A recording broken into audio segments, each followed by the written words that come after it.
Turn the mic on, so it was a good start. Okay, good morning everybody and welcome to a meeting of the Gwent Police and Crime Panel on the Friday the 10th of December 2021. Should we turn? Right, just bear with us a second, we'll just sort out the technical issue.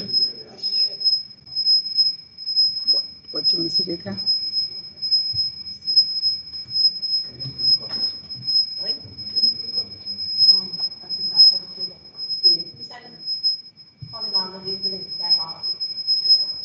No link to me, Mum.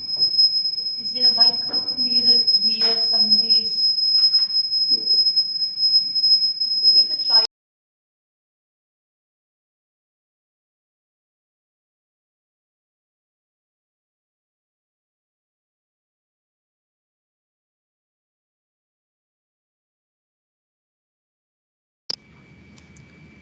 Okay. Right, we'll start. That seems a lot better, so thank you for that. So once again, this is the meeting of the Gwent Police and Crime Panel held at Caerphilly County Borough Council offices on Friday the 10th of December 2021. I'd like to welcome everybody to the meeting. Thank you for coming along today. We'll do some introductions and we'll move to my left. My name is Jill Howells. I'm the independent member on the panel and the chair of the Gwent Police and Crime Panel. To my left. Caerphilly County Borough Council and Vice Chair of the panel. Peter Nuttall, independent member. Councillor Lisa Winner, representing Blaine and Gwent County Borough Council. Councillor Jason Jordan, Newport City Council.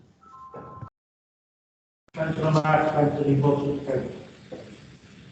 Good morning all, Darren Garwood-Prask, Commissioner's Chief Finance Officer. Indeed, Pam Kelly, Chief Constable of Gwent Police. Good morning all, Alara Thomas, Deputy Police and Crime Commissioner for Gwent. Sean Curley, Chief Executive to the Police and Crime Commissioner for Gwent. Morning everybody, Sam Slater, Head of Strategy. Good morning everybody, Mark Jake, Scrutiny Officer, Caerphilly County Borough Council.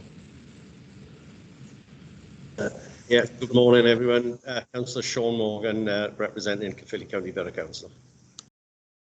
Good morning, Councillor Gwent, Torvine County Borough Council. Good morning, John Killett, Councillor for Torvine County Borough Council. Morning, it's Catherine Forbes-Thompson, Lead Officer to the panel. Thank you everybody and welcome to the meeting today.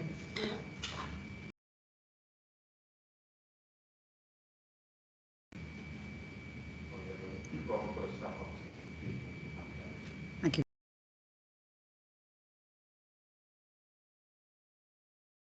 So thank you very much everybody for doing your introductions. The standard for today will be for everybody to maintain their masks during the meeting. However, when you are speaking, please remove your mask at that point in time to speak, so it's clarity and people can hear. Moving on through the agenda then, agenda item number 1. Are there any declarations of interest from any officers in respect of the items on the agenda? No, none declared. Thank you very much. Agenda item 2, apologies for absence. Thank you, Chair. We have apologies from Councillor Clive Meredith, Councillor Christine Forehead, Councillor Peter Clark, Councillor Tony Eason, Councillor David Fellweather, and the PCC, Mr. Jeff Cuthbert. Thank you very much. Agenda item 3 then. The Gwent Police and Crime Panel held on the 24th September 2021. Oh, apologies before that. Could I just welcome actually Councillor Sean Morgan to our meeting. It's his first meeting, so welcome to the panel and hope you enjoy working with us through the future. Apologies for that. Agenda item 3 then. The Gwent Police and Crime Panel held on the 24th September 2021. If we take the minutes for accuracy, starting on page 1, 2, 3, 4, 5, and page 6. Okay, can I have somebody adopt the minutes? Thank you, Peter Nuttall. Can I have somebody second? And all in favour? Thank you very much. Moving on to agenda item 4.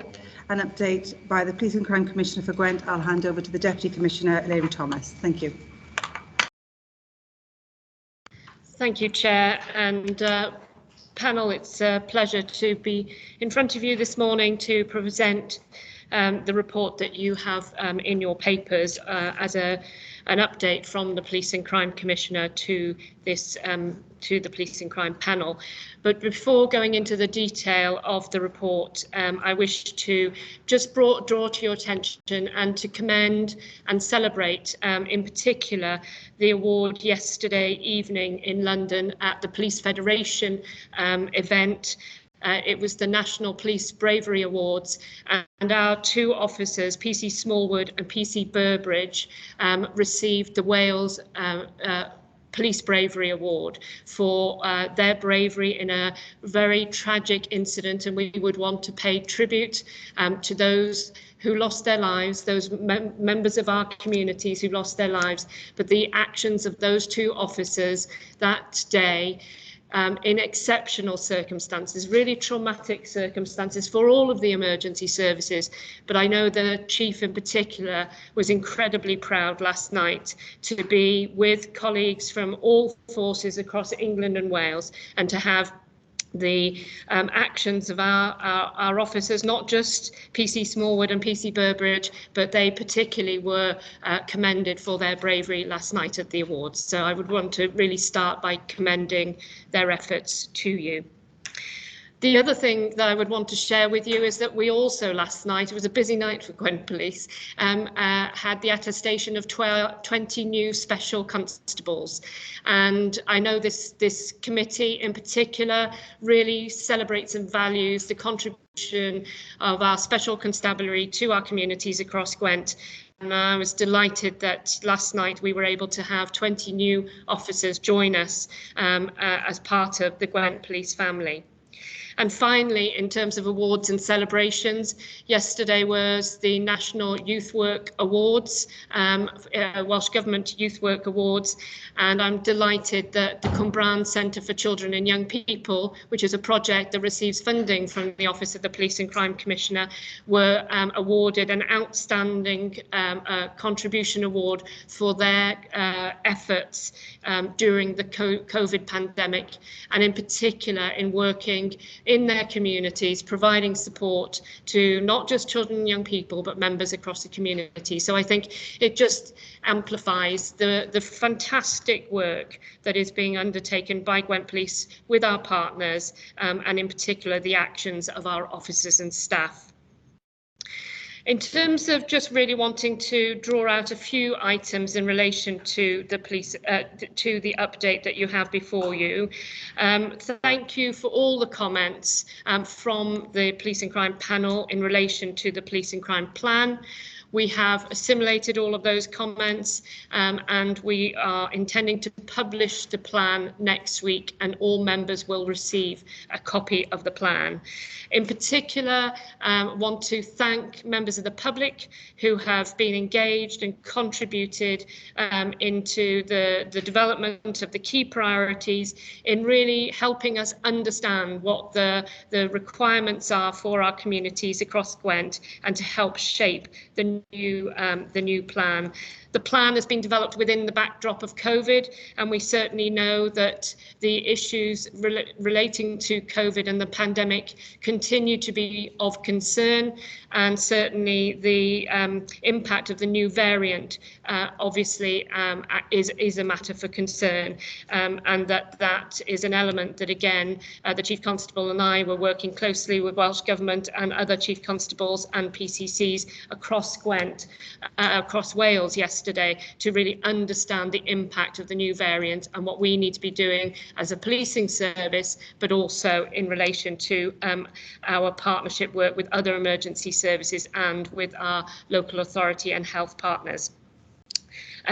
Just going back to the Police and Crime Plan, we are clear that the 5 priorities in the new plan will be about keeping neighbourhoods safe, combating serious crime and combating crime, supporting victims and preventing vulnerable people from harm, increasing community confidence in policing, and driving sustainable policing and effective services. So our priorities are there. It will be for the Chief Constable then to build her delivery plan in response to the Police and Crime Plan, but I'm pleased that we will be publishing our Police and Crime Plan next week.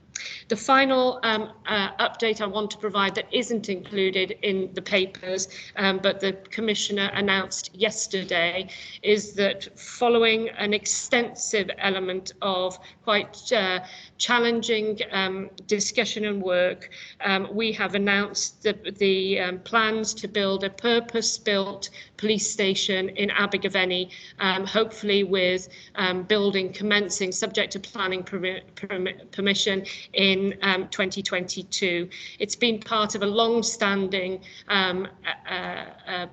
work in terms of determining what is the best long-term solution for the community of Abergavenny and North Monmouthshire, but also for our officers and staff. And I wish to thank and put my thanks on record to members of this panel who have worked with us to support us in finding both a temporary solution and a long-standing solution. And we will continue to work with you. We will continue to update you, but it is a really positive step that we have now been able to secure a plot of land in Llanfoist, which will allow us now to move through planning permission in order to build a purpose-built station that will provide the service that we require for North Monmouthshire.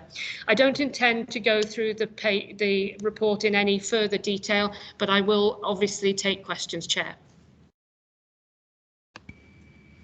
Thank you very much for that.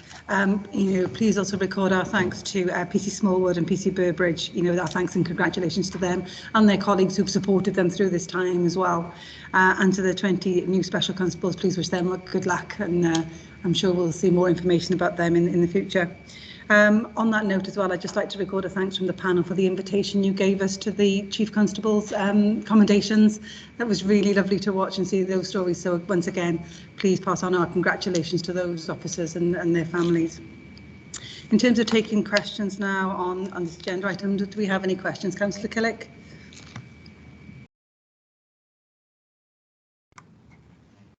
Thank you, Chair. Yeah, can I also give my congratulations to the police officers concerned, and also I'm glad to not see the award that was won by Cumbrian Centre for Young People, which I've had a lot to do with over the years. Thank you very much for that. Yeah, can I ask Chair two questions? The first one is a general question. Reading the report, it'd be easy to assume that everything is going extremely well and working as we would hope. Could the Commissioner let us know about those things that are not going quite so well? Firstly, so that we're better informed, and secondly, it may be that we can contribute at these meetings from our knowledge of communities as to things that we might be able to help with. Thank you, Councillor Killick. And yes, I think we always want to be able to demonstrate the progress that is being made through the contribution of the Office of the Police and Crime Commissioner through our update reports. But it is always helpful to use the opportunity to pause, reflect, and to consider what the key priorities for our attention should be. I think the first that I would want to acknowledge and share with the panel would be the work that we are doing in relation to the response to violence against women and girls. And I think that whilst I would want to provide assurance to this panel that the Office of the Commissioner and the Chief Constable are determined in the work and their leadership in really impacting violence against women and girls, that we cannot, we must pay absolute regard to the very tragic circumstances of Sarah Everard's murder and the subsequent further cases that have been brought to light, in particular in the Metropolitan Police, in relation to violence against women and girls and the role of police officers, in particular in relation to abuse of trust. So I would want to share with you that we have absolutely responded to those incidents and issues. The Chief Constable has established a gold group specifically on violence against women and abuse of trust for Gwent, and that is being chaired by the Deputy Chief Constable, and both Sian Curley and myself attend in order to provide that scrutiny and support, most importantly support. And I can really emphasise the seriousness with which we are undertaking the work, in particular on abuse of trust. And the Chief Constable has made it absolutely clear that not that there is an expectation, but currently all officers and staff across Gwent Police are having a face-to-face conversation with a senior leader to be very clear about our efforts in relation and expectations in relation to code of conduct and behaviour of all officers across Gwent Police, and that is being replicated within the Office of the Police and Crime Commissioner. Alongside that, obviously, we are also wanting to think about how we work with our communities to really ensure that we protect women and girls, but also men who are impacted by domestic violence, domestic abuse or sexual violence, that any member of our community is safeguarded, that we have the appropriate policing response, but we also build a real ownership with our partners in terms of making sure that people know how to report and how to get support. And I would always, especially at the moment with White Ribbon campaign is currently being, it's the White Ribbon month, and so the real focus on raising the issue of domestic abuse and domestic violence, the unacceptability and what we need to be doing about it is absolute. On that basis, the Deputy Police and Crime Commissioner for South Wales and myself have, on behalf of policing in Wales, for the 4 Chief Constables and the 4 PCCs, stood up a task force for Wales. You may have seen it received media attention last week, and that very much is to provide assurance to the public that we are absolutely treating this with the seriousness that it requires, and that we want to see a step change in pace on the delivery of our work on violence against women and girls.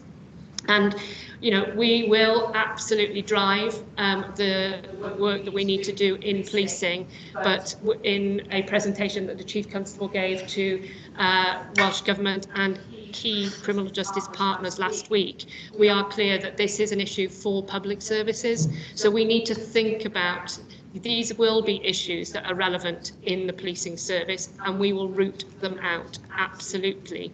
But most importantly, we need to work with our other public service colleagues to understand what the situation may be in other sectors, but also to think about ourselves as public service employees.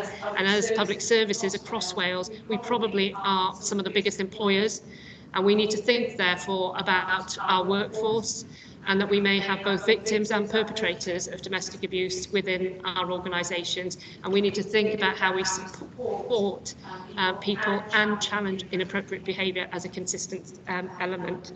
The other aspect that we shared very clearly last week with the Welsh Government and the Policing Partnership Board was the impact on children and young people of domestic abuse. And I think that certainly in Gwent, we have commissioned Welsh Women's Aid to do some work to really understand the impact of domestic abuse on children and young people, and to think about whether we have the appropriate services and community services.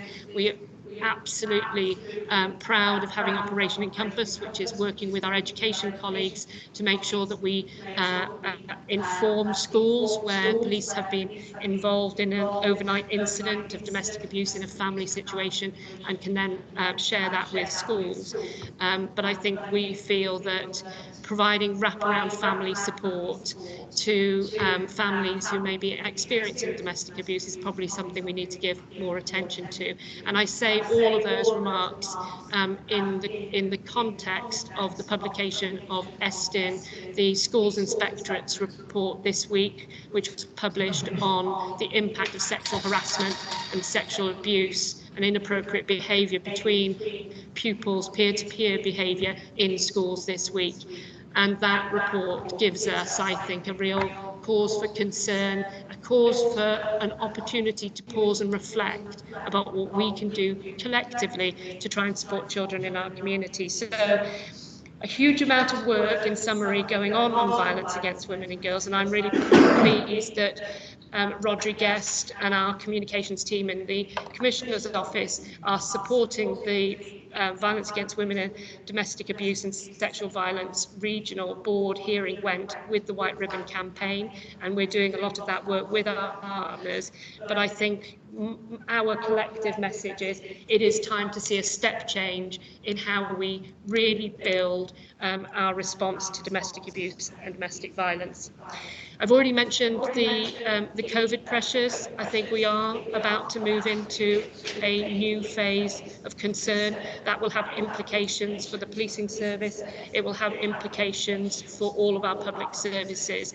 And that would take me to my third issue that I was going to share with you in terms of a real focus, and the Chief may wish to comment, but certainly within Gwent we've taken a one public service approach to understanding the demands facing all of our public services, and we've worked really well demonstrating that leadership with our local authority leaders, local authority chief executives and our health chief exec to understand the pressures facing our public service, both in terms of health, in terms of ambulance services and the demand on our acute hospital and primary care services, but also the acute impact on social care. And that does have an impact on policing services. But rather than look at this on an individual sectorial basis, we have in Gwent stood up a strategic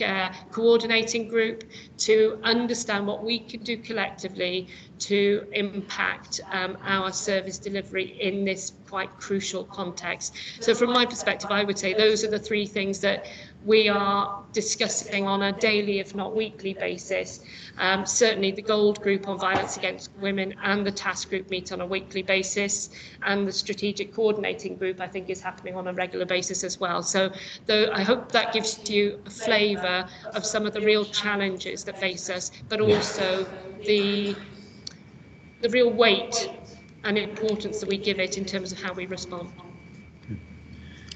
Thank you, John. Did you want to respond to that point before you come on to your next question? Yeah, I'm taking it as, I think, implicit in what you've said, that also means you're looking at what is happening within the police force itself, because I mean I'm referring really to sexist comments, sexist behaviour that happens, that's sometimes referred to as banter, and that can accelerate into more severe things. And I'm taking that as implicit in what you're saying. So I would want to absolutely give you assurance that that is at the forefront of all of our work, that absolutely making sure that we a couple of things. One, we set a very clear expectation.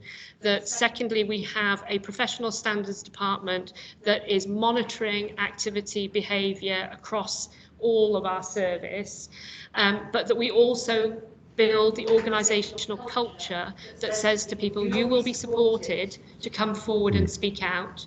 And last week we saw our corporate comms team publish a video, and I'm sure we could probably share it with yourselves, very much talking about the sexism that people may experience, and it's very impactful in terms of demonstrating our male officers' reaction to that. So I think it's a combination, and I'll pass over to the Chief because I know you will want to be sharing what you're doing, is of making that expectation of conduct, behaviour and our expectations within that, providing support to people who need to come forward, but also very much building, don't be a bystander. If you see it, you challenge it and you call it out.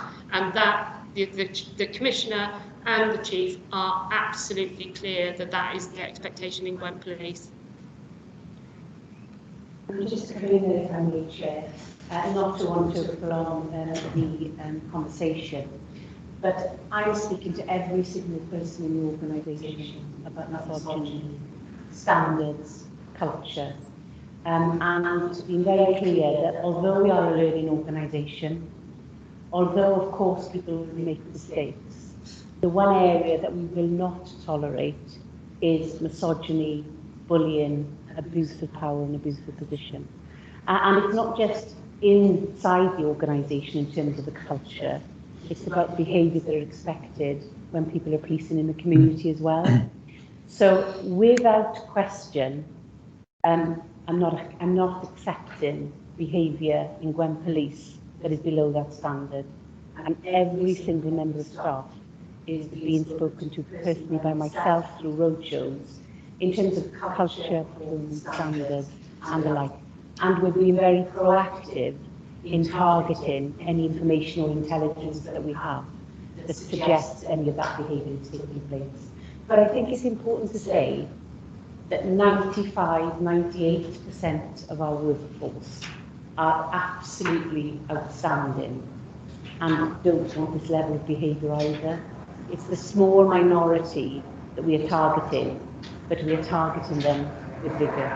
And that is absolutely essential, because all of the great work that we're doing can be undermined by the minority, and we cannot accept that in Gwent Police. Thank you. Yeah. Thank you. Thank you for that, Chief Constable. On that relate, and you've got a second question, but Lisa, Councillor Winnett, did you want to come in on that point? No? Okay. If you wouldn't mind taking the hand down.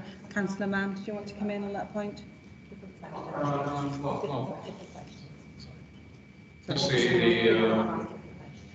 Is it related to that point or a different question? It was just a comment on something the Chief said. Okay. Yeah, I know that the Chief Constable was on the news programmes about a week ago, I think, talking about domestic violence. I gather it wasn't, as often with news organisations, it wasn't a true reflection of the whole interview. But I think the point was got over quite strongly that it's what you said this morning, that you just don't tolerate the sort of behaviour that all of us would criticise. Okay, thanks. Thank you, Colin. Councillor Kelly, did you want to take your second question? And then we'll move on to Councillor Winnett and then Mr Peter Nuttall, please. Thank you. Yeah, I need to put this in context. The Commissioner references position on the Gwent PSP. Throughout the paperwork we've received, he references projects with young people that he is supporting, one of which we've heard about today, which could be referred to as youth work. I absolutely fully support that. However, as part of the health and well-being of communities, for which community safety is an element, could the Commissioner recommend strongly to the PSP that local authorities make youth services available through clubs, projects and street work that happens outside of school hours, as the tendency over past years has been to reduce youth services in general, while doing more within schools, i.e. within school time? Thank you, Councillor Killick, and I'm really pleased that you're recognising the work that the Commissioner and our team do in supporting so many young people's activities, and in particular youth work and youth work support. And you know, that is very much born from our conviction that as a policing service, you know, supporting young people in our communities, especially outside of school, does divert from antisocial behaviour, and it certainly is an absolute investment we understand is our appropriate role to play. But it also recognises, as you say, that local authorities need to appropriately support youth work and youth support services in communities as well. And certainly, again, within the backdrop of that Estin report, I can see the really important role that youth work can play in driving, you know, some of the responses to that report, that we shouldn't just see the responses as being a response in the school area, because I think that building trusted relationships with youth workers is absolutely critical to supporting young people. So the Commissioner and Sian Curley sit on the Gwent PSB. There are active discussions at the moment around the terms of reference for the PSB, and certainly that we can take an action from this meeting to share the views of this panel about youth work. I would also just like to emphasise that I also sit on behalf of the Commissioner on the Welsh Government Interim Youth Work Board, which published its report back in September, and we are awaiting the Welsh Government ministerial response, which I think should be shortcoming, should be published shortly. And I think that will provide, hopefully, the clear indication that youth work is valued. It's valued nationally and locally, but we need to recognise that our youth work infrastructure has been particularly impacted by austerity. And one of the things that the Interim Youth Work Board has called for is a legislative remit to be brought in for youth work, because I think it's been the lack of legislation that has enabled perhaps the disinvestment in youth work services, whereas perhaps in other parts of education or social care, where there have been statutory responsibilities, that commitment to ongoing services has been maintained. So, again, happy to share the Interim Youth Work Board or take any further conversations outside of the meeting, but I'm confident that in receiving Welsh Government's response, that will show a clear indication of the commitment to youth work going forward. Thank you. I mean, it's very good to hear what you're saying about wanting to make it a mandatory service, because it's like, you won't be surprised, given my comments at the last two meetings, that I used to be a youth worker, and I've been banging, I mean, I really mean good luck to you, because I've been banging on about that for over 40 years. So if you have success with that, you've done very well. Thank you. Nothing like a challenge. Councillor Winnett. Thank you. Regarding page 8 with safer streets and page 9, I was wondering why the money wasn't spread across the borough, not the borough, the force, and every featherhead. Because sadly we are seeing for women in the fact we had it recently in Gwent. Can I ask why it wasn't spread across the force equally, please? Yes, certainly. So the Safer Streets Fund is a Home Office fund, and so far there have been three iterations of the fund. We have applied for all three. We weren't successful in round one. But the Home Office criteria for what you can apply for is very particular and strict. And so we have only been able to apply for the areas where we have been able to meet the Home Office criteria in relation to that fund.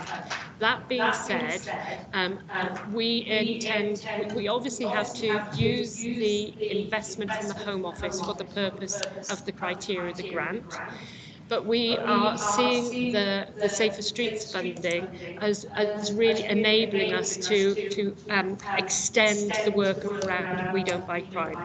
So in essence, the We Don't Buy Crime is our main Safer Streets vehicle. So the way it appears in the report, it looks like we're only really driving Safer Streets through the areas that have received Home Office funding. But I can assure you that in essence, we're being able to replicate that through We Don't Buy Crime, and I know that We Don't Buy Crime have been particularly active in the Blaen Gwent area, but across Gwent, working both with victims of residents who are victims of crime, in particular burglary, but also businesses. And I think for the first time we've really wanted to support businesses and also our rural communities. So we've done some really good work with the NFU in particular that I would want to commend in terms of really trying to reach all parts. So not necessarily just thinking about, crime particularly as focused on residential or our towns and cities, but actually thinking about the impact broader. So I suppose the other distinction is in our description in the report. We talk particularly about safer streets in relation to women and girls. And the third tranche was specifically because it was announced just after the Sarah Everard murder. There was a particular focus and an encouragement on policing services to say use safer streets in particular to think about women and girls, but not exclusively. So it's trying to get us to think about safety of all members of our communities in public spaces, but in particular we're wanting to say that this safer street sits within our ambition to deliver We Don't Fight Crime, that impacts all communities, it impacts all residents, men, women, boys and girls, and that we widen the safer streets opportunities really through We Don't Fight Crime to all our communities. And that we will continue through Natasha Jones, our funding and partnership manager, to identify new areas of investment that we can apply for to really build the ambition. So we've literally last week put a bid in to the Youth Endowment Fund. That bid we could do on an all Gwent basis. So sometimes it's the fact the bid says it can only be in certain locations, whereas we are always trying to maximise the resource for the whole of Gwent. Thank you. Just a point of clarification on the recruitment paragraph. You mentioned 31 new officers. Is that plus the 20 specials, or is it included in the 20 specials? So it doesn't include the 20 specials. So the 20 specials will be in addition to that number. And it's a note for us. We need to make sure that when we're reporting those recruitment figures, we need to report both the officers, the CSOs, probably our FPOC intake, and our specials. So I think it's a point well made. Thank you. Thank you. And a final question on this item then from Councillor Mann. Thank you, Chair. Well, first of all, could I add my congratulations to the officers who had awards. I assume that this will be minuted in our minutes. But if I come back to the safer streets for a moment, reading this, 395,000 to Stowhill in Victoria in Newport. What are we? Nearly 300,000 to Rumney in the top of this valley. Nearly 700,000 to Pishgwentley in Newport. The one which a lot of people would wonder about, who don't know any different, and I don't, is the fact that we gave nearly 278,000 to a couple of wards in Abergavenny. Now the perception is that Abergavenny is probably not one of the more problematical areas in Gwent. So maybe you could give us a clue as to how that went there, because I'm sure people around this table, especially local authority representatives, would be able to make out a case for various areas in their own localities. Absolutely, and I'll bring Darren in a second to bring the detail in, but it was absolutely done very much from a starting point of looking right across Gwent and determining the demand analysis, looking at the criteria of the grant. And I think I would just refer back to some of my comments previously. I think, and colleagues from Monmouthshire, I think, have always, reminded us in the most sensitive way that just because of the perhaps the financial aspects of income in terms of demographics for Monmouthshire does not mean that there aren't areas of real deprivation and need across Monmouthshire as well as other parts. So, refer back to my answer to Lisa. We know that there are other deprived communities that require investment and community development and support. we will continue to want to address those. But in this instance, the profiles for those wards in Abergavenny enabled us to be successful with the Home Office. And I know through the challenging processes of the Home Office, we would not have got that money if we didn't meet the criteria. So Darren, do you want to come in on anything else? Thank you, Councillor Mann. Thank you, Deputy Commissioner. Absolutely right. If you imagine Safer Streets, a set of building blocks, so each fund building upon the last. So the first sort of focusing on residential burglary, the second more inquisitive crime, vehicle crime, burglary, robbery, theft and the person, and then the third bit building on the second, adding in violence against women and girls aspect of the Safer Streets piece. And as the Deputy Commissioner has already said, there were very discrete criteria across 4 aspects that you had to meet in certain areas, crime per 1,000 and certain aspects. So as a level of a very robust process, you had to have significant evidential data of a number of partners around very discrete and specific areas of the town that would meet the benchmark. So by virtue of us actually receiving the money, obviously we met those tests. So the third round of bid was very much around town centre, street lighting, CCTV, etc. But I think the assurance I would give to the panel is exactly what the Deputy Commissioner said, is there is an existing vehicle and an existing strategic direction of travel internally within the Enforcement Commissioner's office, which complement the fortuitous funding we had through Safer Streets. That said, however, I highly suspect that the Safer Streets funding will continue into the next financial year. I think the government will continue building on the good work, seeing that evidence base. So Safer Streets funds 4, 5 and 6, which may land in 2022-23, then we'll have that track record and that evidence base to put more of the investment out to other local authority areas. So rest assured on that, Councillor Mann. Okay, if I come back for a moment, Chair. Thanks, Aaron. I think you more or less answered. I mean, what I think a lot of us are wondering is whether other areas were considered, and for whatever reason this area came out on top. I assume that's the process. Yeah. If I just come out, there's an overarching piece to this, that each commissioner could only submit 3 bids, and they had to level up it as a primary, secondary, tertiary bid. And so you can think that there's diminishing returns when you're hitting the highest criteria of your primary bid. So suffice to say, there were other bids went in for other parts of the patch. But the way the Home Office set it is, all the primaries go in. If there's money left of that 20 or 25 million, depending on which fund it was, 1, 2 or 3, all the primaries across all the commissioners were all limited to 3 bids. Once they were all assessed, what money was left for secondaries, and then if there was any money left, we got the tertiary. But unfortunately, I think very few tertiaries got through the third bid. So future rounds, those tertiaries would be ramped up into secondaries and primaries, because the high risk areas have already gone through in previous rounds. But so let's keep everything crossed at Home Office, see the success of this bid, see the groundswell opinion behind supporting these bids. We are absolutely complementary through it. We don't like time on our focus on violence against women and girls and Safer Streets, and hopefully we can look to address the levelling of the field across Gwent. Okay, diolch, Aaron. Could I just come back to another update from the Deputy Commissioner, Chair? You mentioned, still in Abergavenny Street, you mentioned the new police station.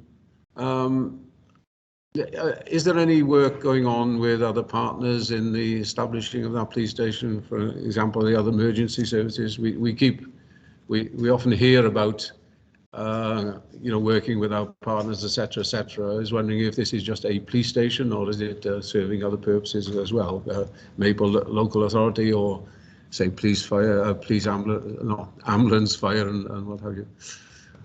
So I suppose the journey that colleagues will know that we've been on was that we were very much intending to enter into a partnership arrangement with our local authority and our emergency services colleagues.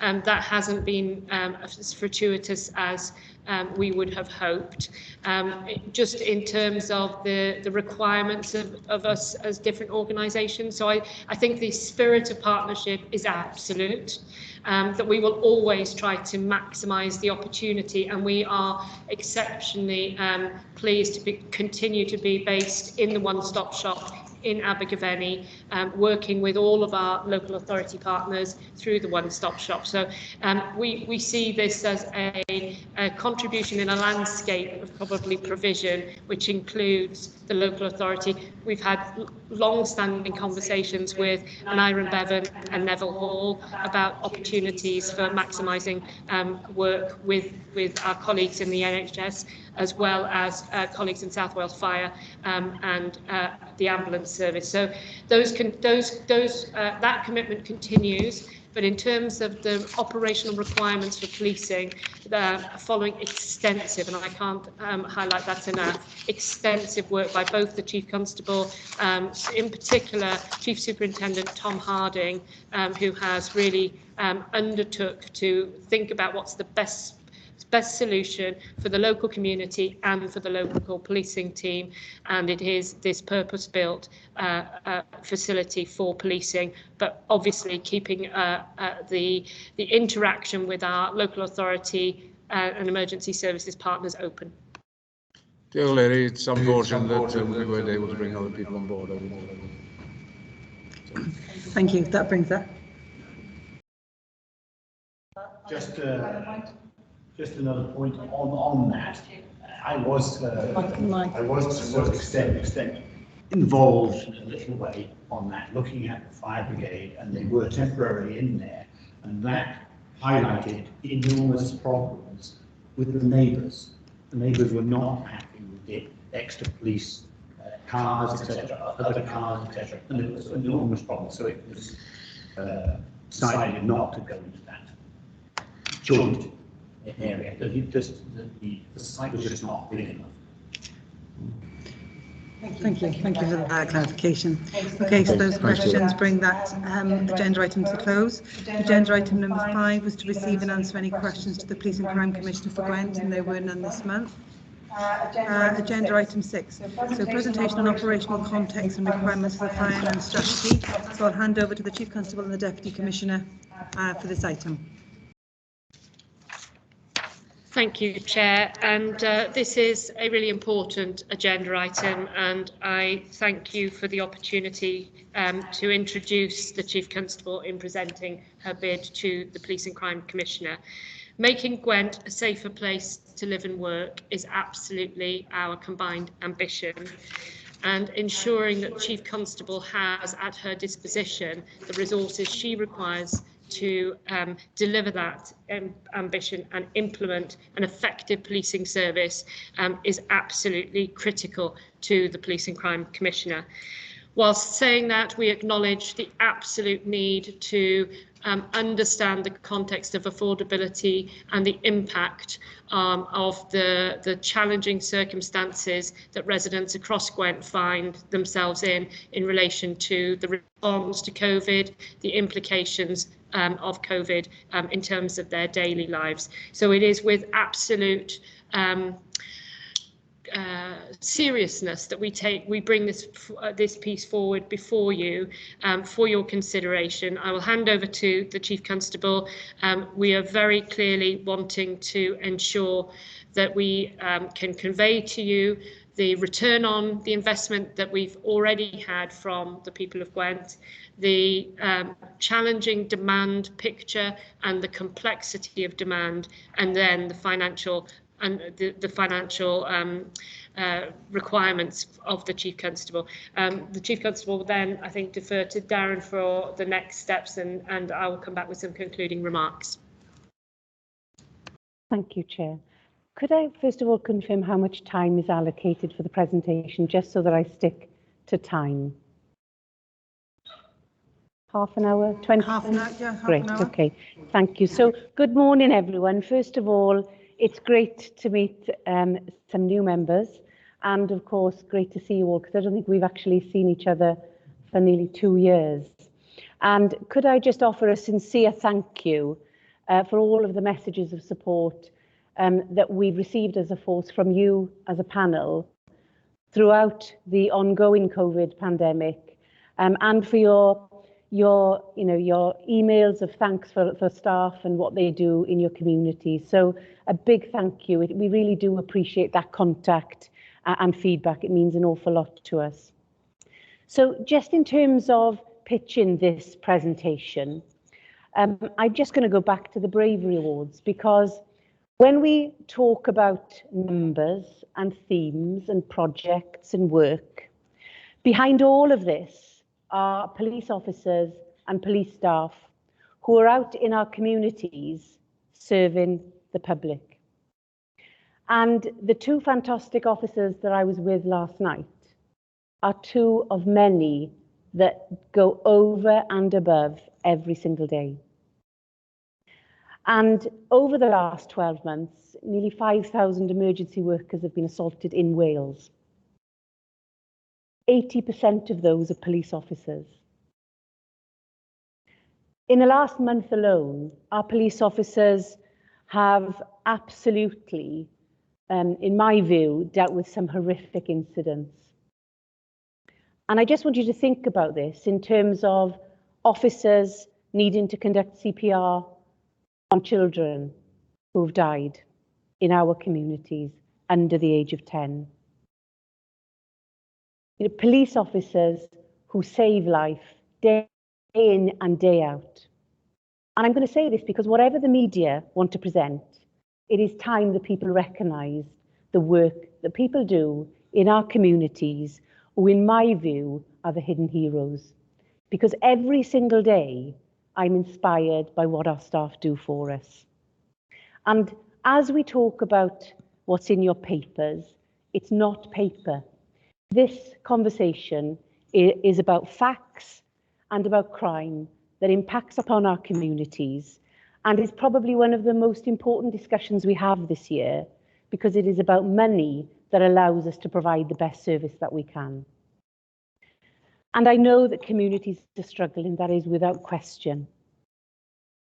The choices that we have is how much do we need to make sure that we don't extend and afford luxury for policing. That is not what I'm here for.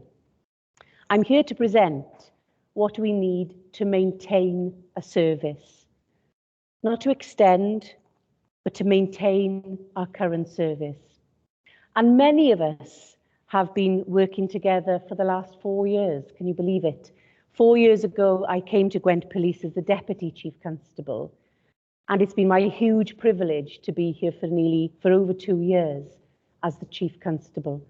And so I'm going to share with you our journey, some of the things that I know that you've seen improvement upon, but I will also be very transparent in terms of the things that we need to improve upon. So if I can ask you, please, to think about impact, about those police officers and staff that save life every single day, not in the Met, not in Greater Manchester, not in South Wales, in our communities here in Gwent.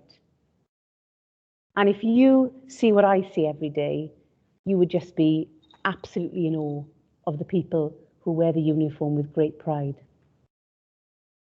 So let's, as we go on to the first slide, think about the context of the last 24 months. What a 2 years it has been for our communities. Of course, alongside our NHS, and I'm just going to pick up on some key points so that I don't bombard you with the slides, but the slides are of course there for you to work through with us. The context behind what we're going to discuss is of course the context of COVID and the impact that has had obviously on our communities, and a dreadful impact it has on our communities, but also what that has meant for policing. So first of all, our police demand has increased significantly during this period.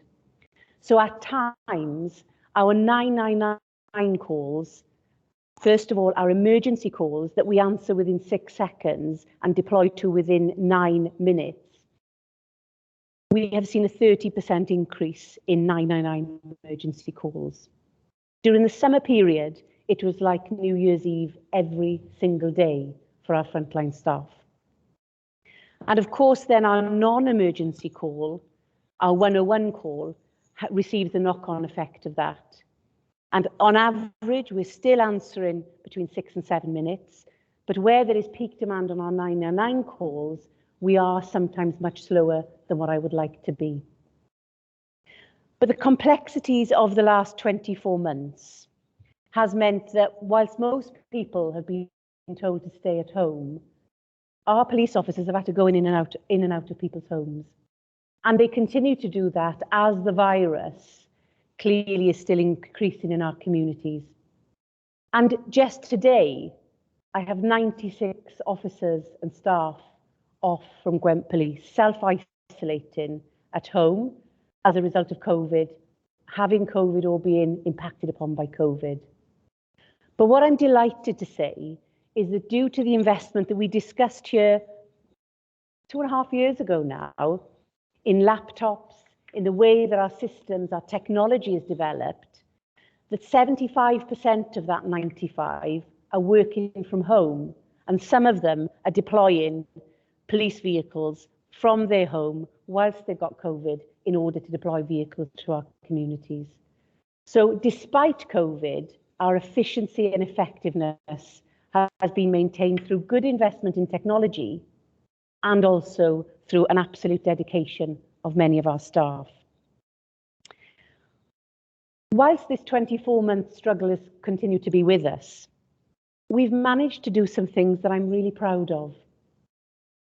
We've actually restructured the force from sergeant to chief officer level, looking at skills, workforce, leadership, to make sure the values and the culture are where we want them to be.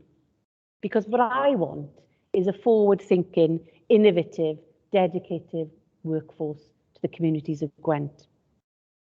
We've recruited key senior leaders. I remember many of you saying, you're not telling the community about the great work that you're doing. Tell us what you're doing. Share the great work. I really hope that you've seen that investment in our communications. Gwent Police throughout the pandemic has been on the Welsh headlines, the national headlines in terms of its work during this period. Our social media footfall is absolutely significant. Not just about what we're doing, but some of the prevention work that we're doing. And of course, that has an impact on public reassurance. We're also sharing with people what we're doing with young people. Our police cadets are growing. Our mini police are growing. And of course, our next generation officers, because policing isn't here for the short term. This is a long game about building relationships and confidence with communities and with our young people who are the future.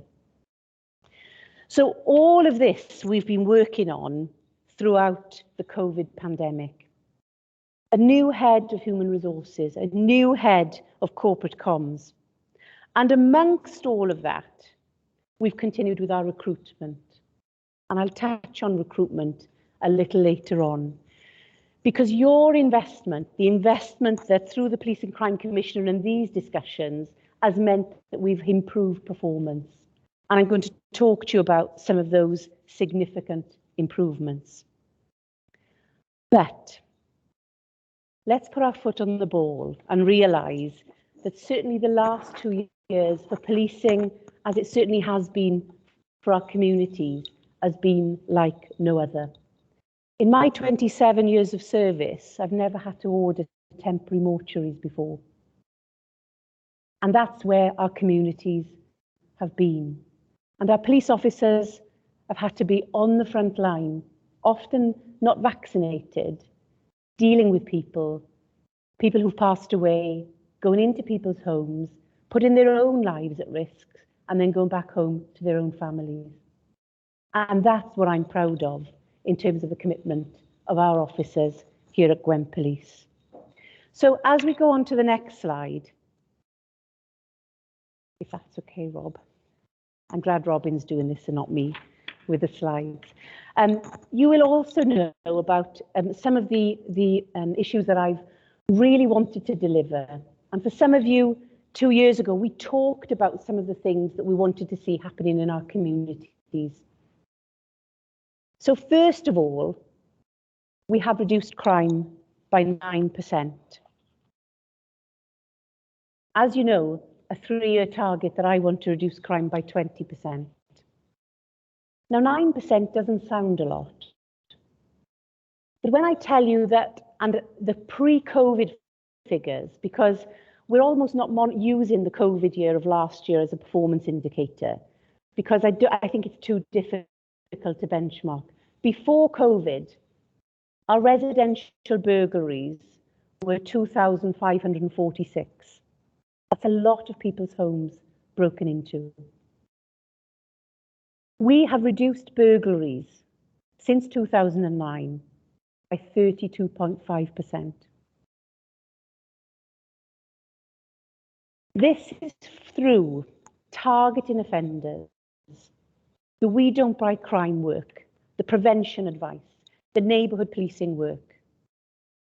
That is 826 less burglaries since before COVID that we've managed to reduce. Not as Gwent Police, but in partnership with the communities. We've actually also reduced serious violence by 20%.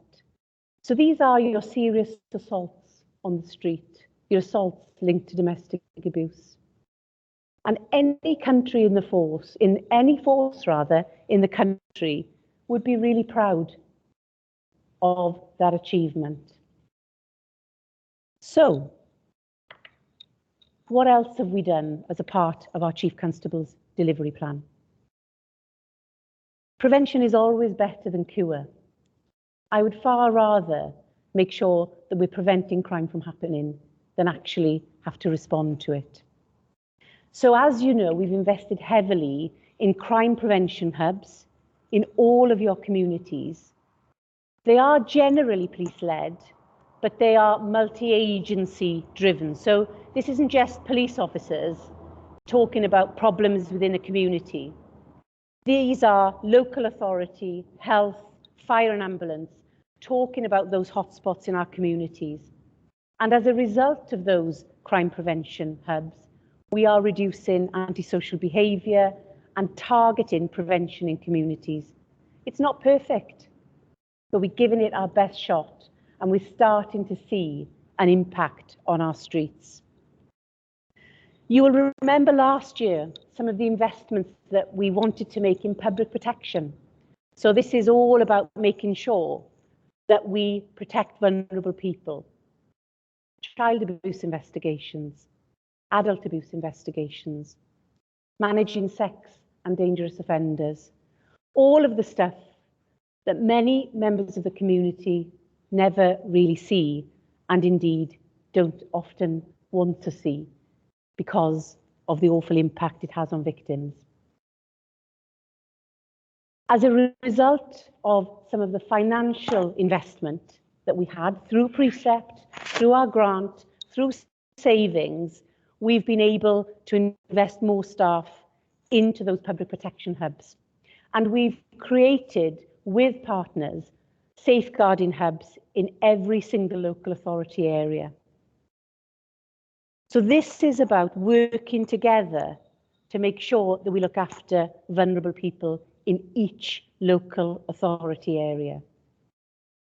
And that is really helping. So we're reducing missing persons reports, and we get into missing people sooner rather than later. This is all down to investment. So, in essence, we have achieved a number of great things. Still a long way to go. We also, if you remember, talked about recruitment. And I'm going to touch on this a little bit later on. But 2011, certainly, and 2014, we saw really low numbers in terms of police officers as a result of some significant austerity that all public agencies and services felt. And as a result of the Police and Crime Commissioner's investment, and more recently an investment by UK government in terms of Operation Uplift, despite of COVID, bearing in mind we have people leaving the organisation as well, we have continued to recruit year on year. And I'll go through some of those figures quite soon in terms of the next, not the next slide, but one that will come. But what I want you to remember is this, that even though we are recruiting at pace, because we need to meet that demand, 38% nationally of our workforce in policing has less than 5 years service.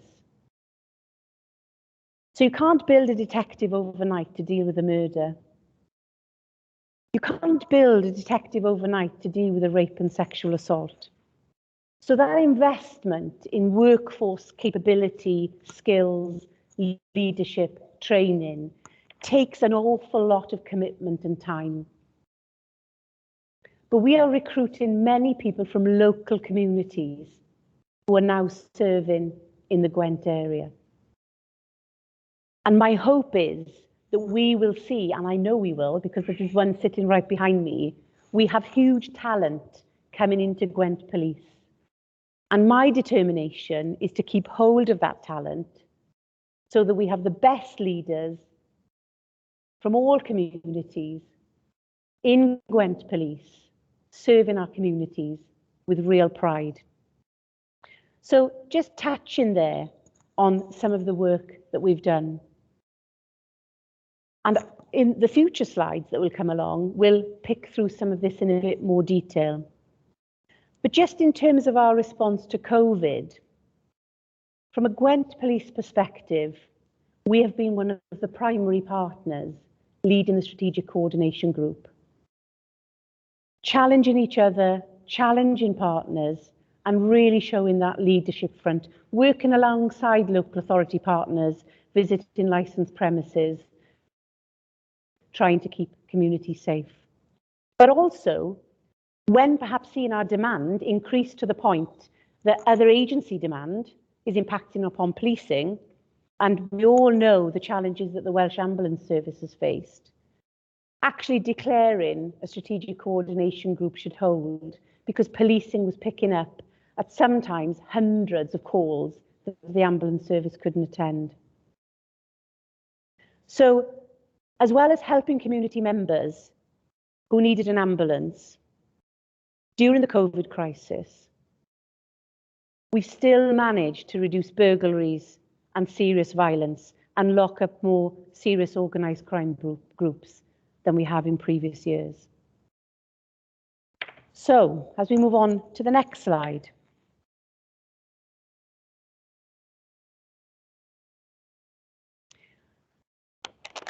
It's that phrase of we said and we did. So we talked about the things we wanted to do and the things we wanted to report to the panel on. And this just touches on some of that acquisitive crime and crime that's been reduced in our communities. And the gentleman in the corner mentioned earlier, what is it that you want to improve on? I'll be very clear, prevention is always better than cure. Diversion is always better than prison. But actually, what I want to improve on is locking up people or committing havoc in our communities. And with criminal justice partners, and in all honesty, you know, some of the challenges that we've had with courts, backlogs, Crown Court, Magistrate Courts during the COVID crisis has really been difficult. But in Wales, we've worked hard together to make sure that we bring offenders to justice. But I am determined that victims should not have to wait as long as they do to attend court. It's not good enough. And with criminal justice partners, my determination is to do my best to speed up justice, because people will be more likely to come forward if they know that that justice is going to be received sooner rather than later. And any voice that will support us in doing that would always be appreciated. But ultimately, we've talked about all the partnership work, and absolutely partnerships is at the heart of what I stand for. But ultimately, policing is here to enforce the law. And what I want is to lock up as many people as we can who are blighting our communities with serious organised crime, drugs, county lines so that people know, don't come to Gwent because they'll have you. That's what I want. That's the message that I'm putting out all of the time. And some of the work that we've done on serious organised crime will certainly show you that. So as we move on to the next slide, you will remember, colleagues, from previous police and crime panels, public confidence has been a real issue for us in terms of being able to evidence what the public really feel about policing. And going back probably about 3 years ago now, public confidence levels in Gwent police through the Survey of England and Wales was around 63–64%. What we've done is actually get an independent company to come in and conduct surveys for us across all sections of our communities, all sections. And that work is now in its fourth quarter. So almost 3,000 people have been surveyed in terms of what they think and feel about Gwent Police. And what that data tells us is that we have to target certain areas of our community that perhaps don't have confidence in policing. And without question, when I think of the Sarah Everard inquiry and the horrific murder by a serving police constable, there's nobody more repulsed by it than police officers themselves. But please don't judge everyone by what you hear on the news about 1 or 2 or 3 or 4, or perhaps a few more police officers than we'd like across the country. Because what our communities in Gwent are telling us now is that 76% of people in Gwent, that percentage in terms of public confidence is much higher. We're not perfect by any means, but we will never be perfect. But we're on a journey and we're actually improving. So out of those people surveyed, 9 in every 10 say that the Gwent police have their support. So that is a great privilege as a police officer, but our communities still support what we're trying to achieve. 4/5 are confident that they can speak to us easily, and we're very lucky because I think sometimes we take for granted those local links that we do have. I know we'd like to see more police officers and PCSOs. I would like to put more out there. But I've got child abuse, sex offenders, digital crime, cyber crime, fraud, public order, firearms response. All of that is a part of policing, as well as the uniformed officers that you see on your streets. The one area that I'm really keen to improve upon, I think, is around follow-up to victims. So when somebody reports a crime, what does that follow-up look and feel like? And with the Commissioner's support, we've invested in a new victims hub. And we're already seeing that those conversations with victims who report crime, hate crime victims, victims that might have specific needs, are then actually being treated much better through the Victims Hub. So I'm looking forward to bringing improvement to you in terms of that. Lastly, which I think is really important because we've talked about violence against women and girls, and it's important that we perhaps define what this means. So it is about whether or not people feel safe on the streets when they're walking to the shops or going to a youth club or shopping at whatever age. It is also about rape and sexual assault. It's also about domestic abuse. And that culture that we live in terms of how people feel, in terms of confidence in policing, and it's a societal issue, not just a policing issue, it's a societal issue that we all need to challenge in terms of misogyny. But one thing that has really helped me in terms of seeing this public confidence work, because these figures are last month, not last year or the year before, these figures are last month. And 80% There is a higher number of females in Gwent that have confidence in us than male. So when we think about what's happening nationally and what we're trying to achieve, you know, we're on a journey, but we're absolutely seeing improvements. So public confidence was something that I said I would work hard in terms of improving. And we're definitely starting to see impact as a result of our officers and our staff's hard work. They care. They absolutely care about the communities.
How is that now, Lise? Is that better?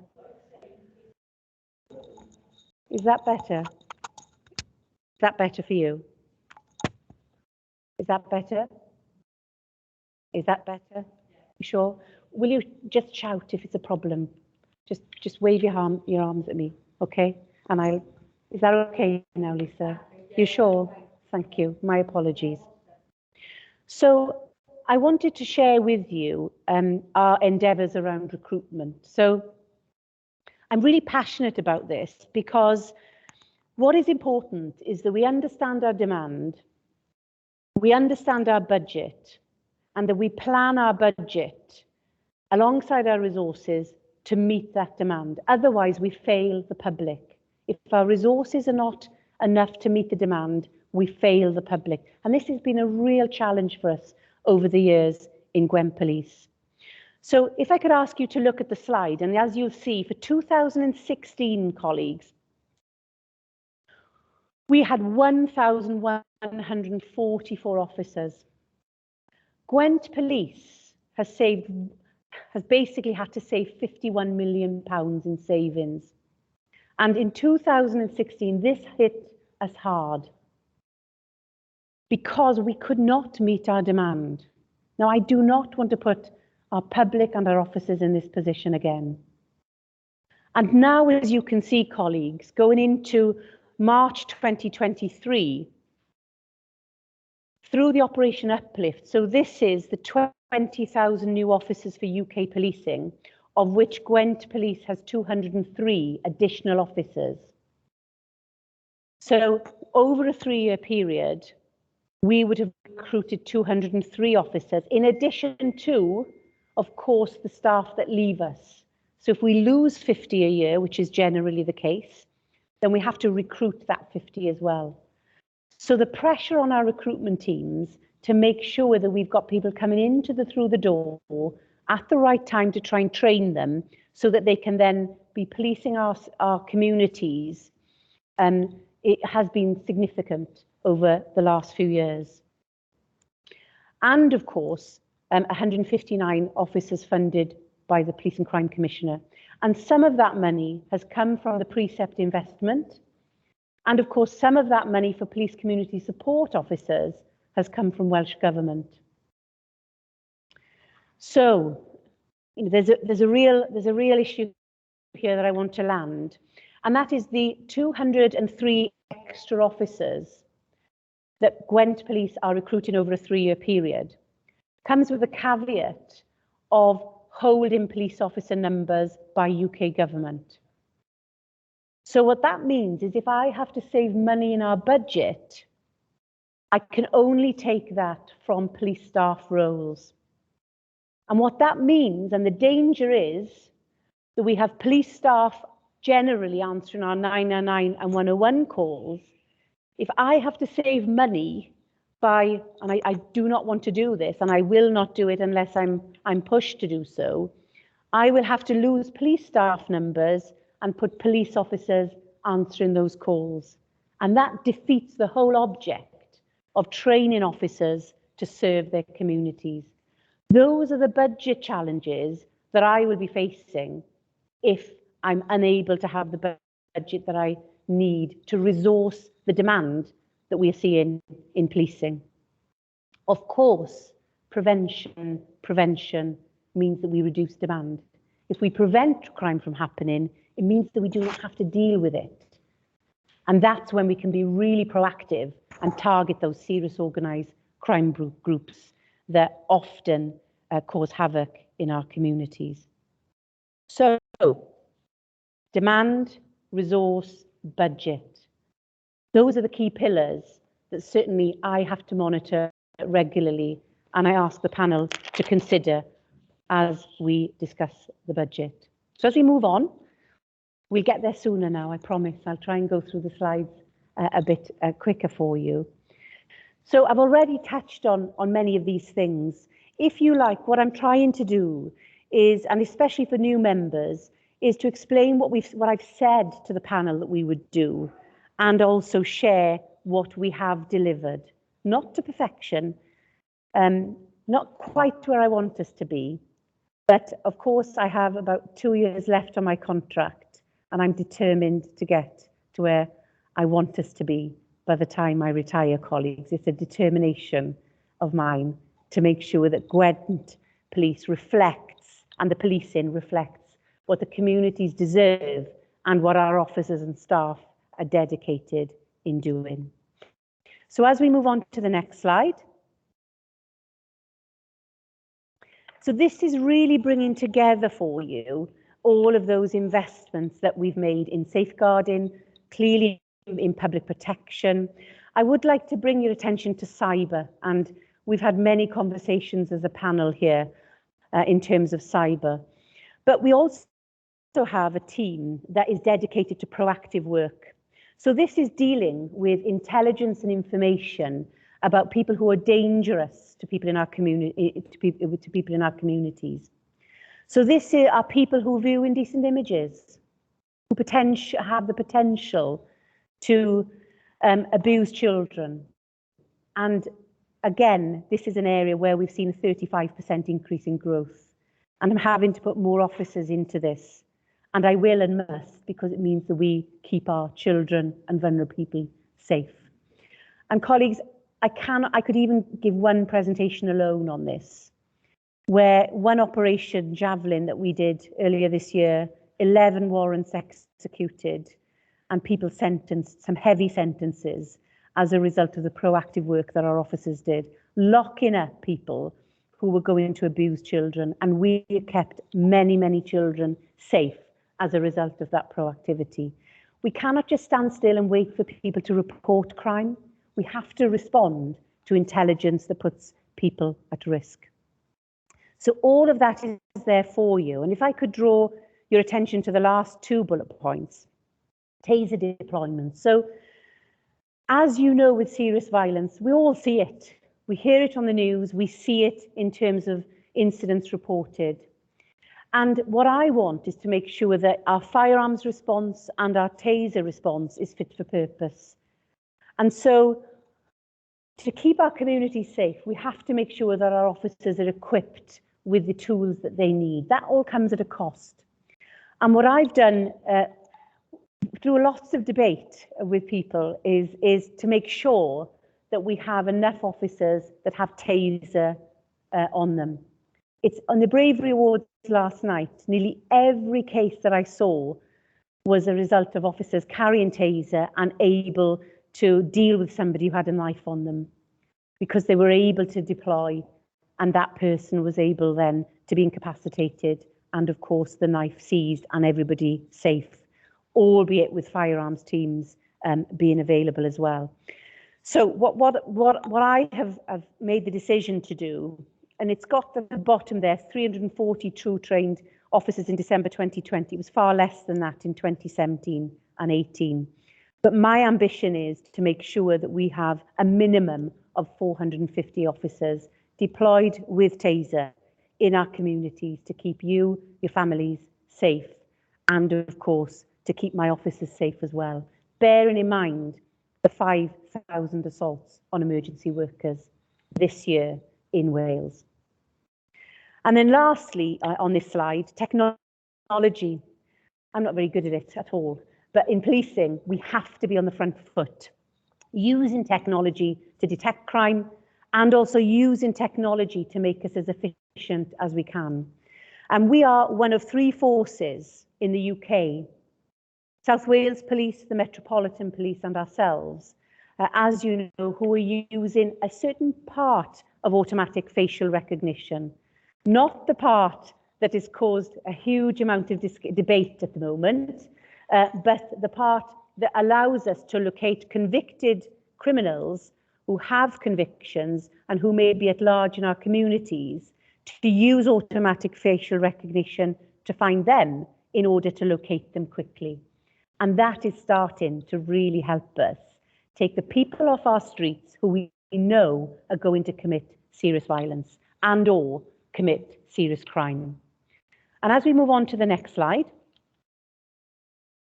I'm just want to bring this to your attention, because for new colleagues, 10 years ago, we launched something called the Policing Vision 2025. I can't believe where the time has gone.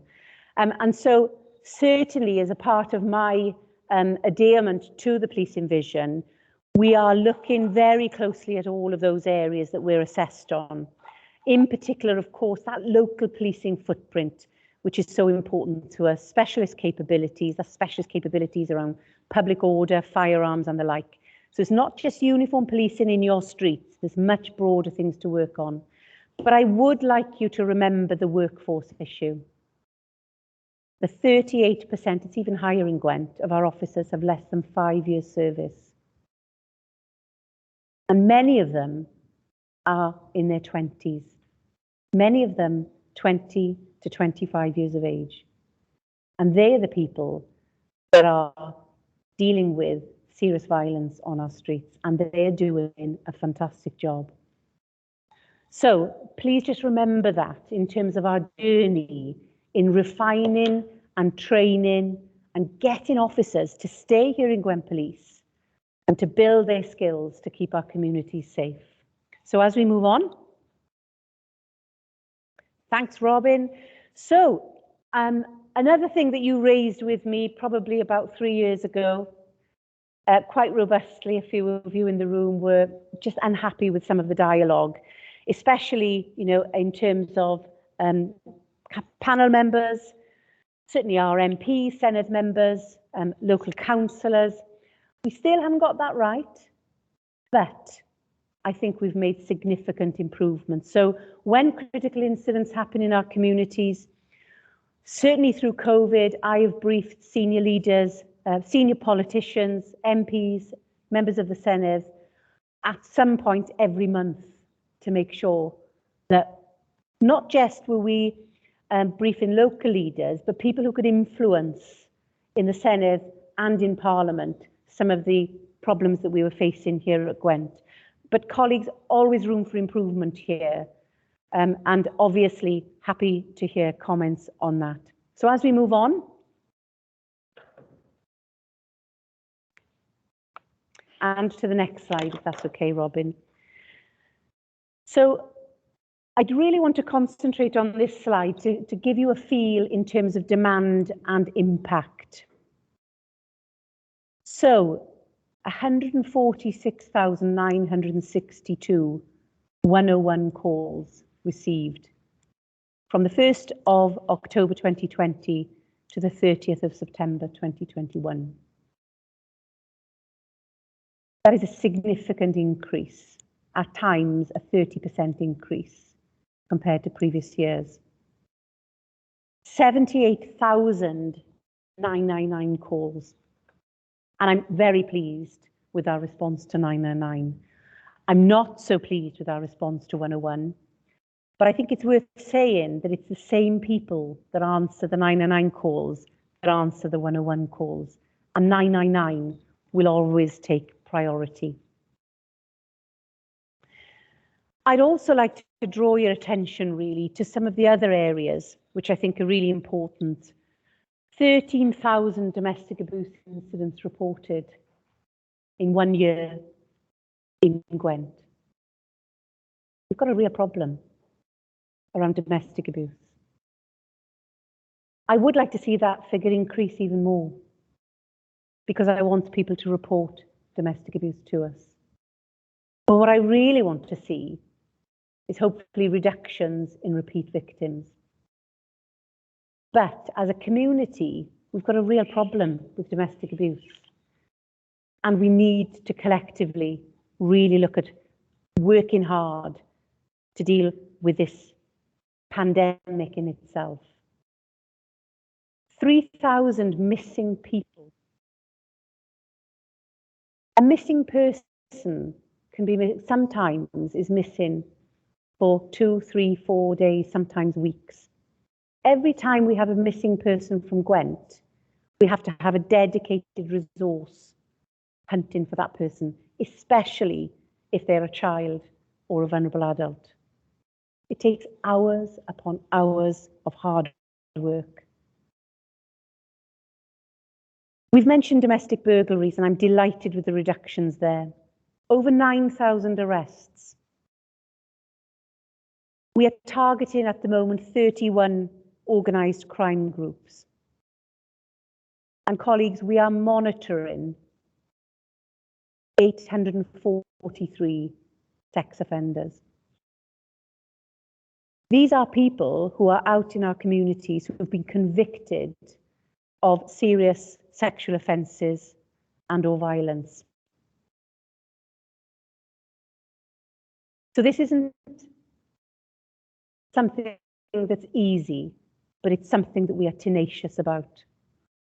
And it takes time and dedication and barging through doors and monitoring people's laptops and absolutely being in people's faces, if I'm honest, who are potentially going to commit crimes against our vulnerable people.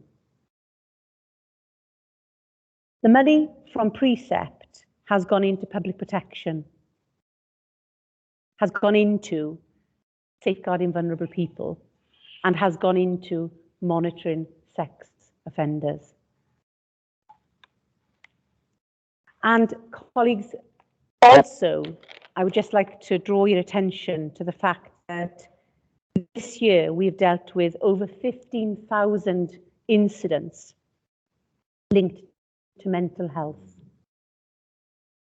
And we're all concerned about members in our community who, through COVID, are really struggling and was struggling before COVID.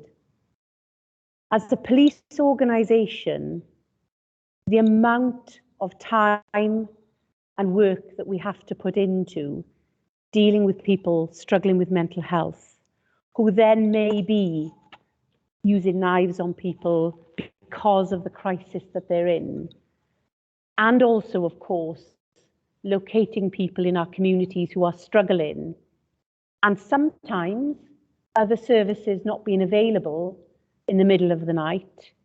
Policing always is available because it has to be, and we cannot walk away from people who need help. But actually, when you look at crime and crime reporting, that's, there's no performance indicator for me to be able to say we've done a great job dealing with people struggling with mental health. People don't say, well done, Gwent Police, when we take people home, take them to hospital, stay with them for 5, 6, 7, 8 hours, waiting for the appropriate service to come. But it's a service that we're proud to do because our communities need us.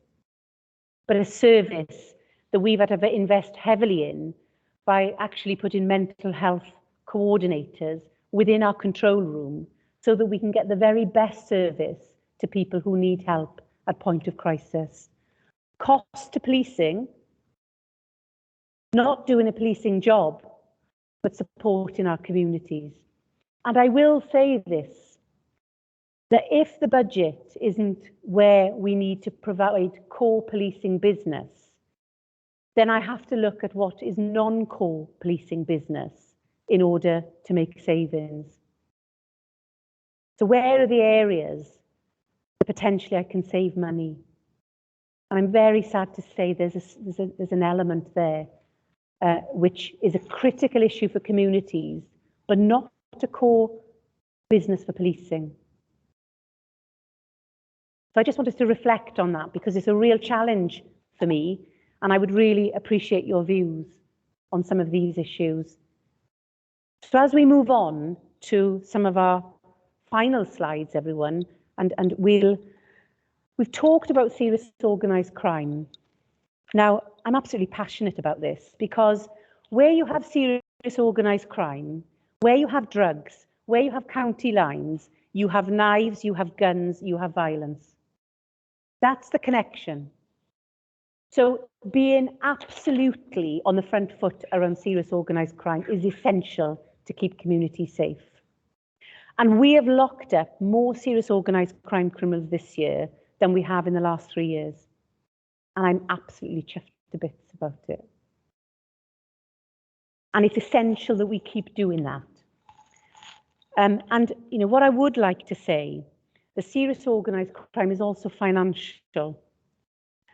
So some of the work and some of the investment that we've put into our financial crime unit has meant that we are recovering an awful lot of proceeds of crime money. Doesn't always come into policing, confiscation orders and the like. And actually, we are the first in the country in terms of our fraud outcomes. We should be standing on roofs shouting about this because we're doing some great work. So please, we're not perfect as Gwent Police, but please celebrate some of the success on behalf of our officers and staff who are working tirelessly for us. So as we move on from serious organised crime, and we move on from safeguarding, because we've commented upon this, and that's just a slide there in terms of some of the amount of cases that we assist partners with. And I don't want to embarrass other partners because they're experiencing huge demand. And I'm very proud of the work that we do together with the Welsh Ambulance Service and Fire and Rescue and all Blue Lights. We are, I'm absolutely privileged to walk alongside them and work alongside them. But the demand, from one service to the other, means that very often policing has to step in, just as the fire and the military have had to step in over recent months to support. But those 71 cases in October where we've helped support with other agencies, this is mental health, this is deployment, sometimes to save life, has often meant that a police officer would be at the roadside of a road traffic collision or with somebody who's needed immediate medical support, and that they would be there for 5 to 9 hours at a time. So this isn't just a 10-minute job. These are incidents that sometimes mean police officers have to stay there for 5 to 9 hours at a time. And if somebody dies when a police officer is with them, we have to refer that to the Independent Office of Police Complaints. So if somebody is at a heart attack when a police officer is with them, that still has to go to an independent body. So the pressure that some of our officers are under when they're not medically qualified, but will always attend to save life, is quite significant and has grown during COVID. As we move on,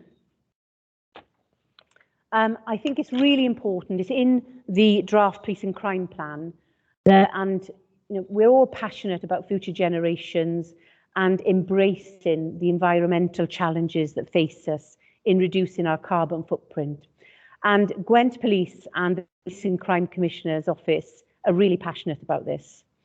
So we are working really hard to look at what we can do. So our new headquarters, for example, the efficiencies as a result of maintenance and utilities for the new headquarters are significant, much cheaper to run for us than our current site, which is falling apart.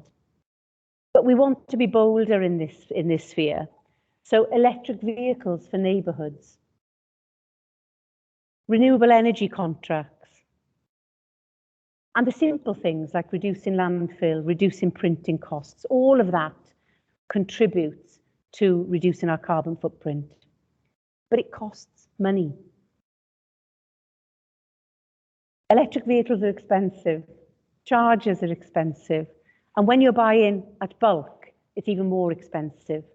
And in the budget, we have put 500,000 aside to invest in the future and invest in a greener Gwent, which is absolutely essential for us. If we move on, I'm nearly there, I think. Bear with me, I hope everybody's okay so far. If we move on through the next slides, Robin, and the next one. And the next, right. So, and the next one to save some time. I've already mentioned technology and really making sure that we're working hard in terms of technology. I've mentioned culture in the Chief's roadshows, and of course, futures. I think it's essential that we look not just for the next 3 or 4 years, but 10 years. So I've put a futures group together. These are our talent for the future, our officers who have 20, 25 years ahead of them in service. And I want them to tell me whether or not we're future-proof in some of these decisions, because these are the leaders of the future, and I want to invest in them, and I want them to have a passion for policing in Gwent. So we have a futures group that we're building relationships with private and public enterprises in order to learn best practice and bring it back into policing so that we can use that energy and, some very bright people in that group that are helping me future-proof decisions so that we can do that with, passing that baton on to people who can take the service forward. Next steps, everyone. Thank you, Robin.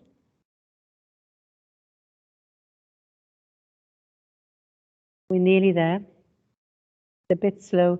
I've talked about welfare in part, but we've been applauded in our HMIC FRS inspection for our response to well-being during COVID. I'm not going to repeat that because I think some of you may already be aware of that. It's a passion of mine. There is no way can we retain staff unless we make sure that diversity, inclusion, and well-being is at the heart of what we do.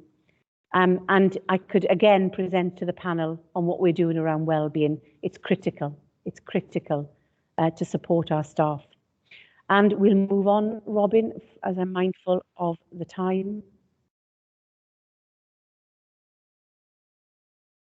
Those are some of our technological efficiencies. So using technology to save officer time, but also money. So digital evidence. So this is body-worn camera, our interviewing material, all being downloaded into a digital management system in order to then put through for case files for criminal justice. Single online home, which, as you know, is another scheme really that members of the public can dial into in order to report incidents to us. We've talked about facial recognition, and in order to try and save money around vehicle costs, we've invested in real-time vehicle tracking. It's not a big brother approach to all police vehicles. It does look at manner of driving of police vehicles, but it also tells me what vehicles are being used and what vehicles are not being used, and where I can perhaps get some efficiencies, potentially to invest in electric vehicles for the future. And then as we move on, colleagues, we should be really proud of what we've achieved in terms of our estate, but it comes with some difficult choices. Our new headquarters has been 10 years, I think, in terms of conversations and intent. And when I arrived in Gwent, I think it was 4 years ago, I think it was a PDR objective, a performance objective as to whether or not we could deliver a new HQ. And with superb support from the Police and Crime Commissioner, a big, bold move to make this decision. But our new headquarters is now there. We will be moving in the new year. Now, members of the public might say, why on earth are you moving into this new headquarters? Our current headquarters is falling down. Our 999 call operators sit in coats to take 999 calls. It is not fit for purpose. It is a health and safety risk. And many of you will know that the council offices that were built at the same time were knocked down years ago. It is not fit for purpose. So that building is cheaper, a smaller footprint, and of course, I think represents innovation in terms of the layout, the technology that we need to be able to serve our communities. And I look forward to showing you with the Police and Crime Commissioner that new headquarters.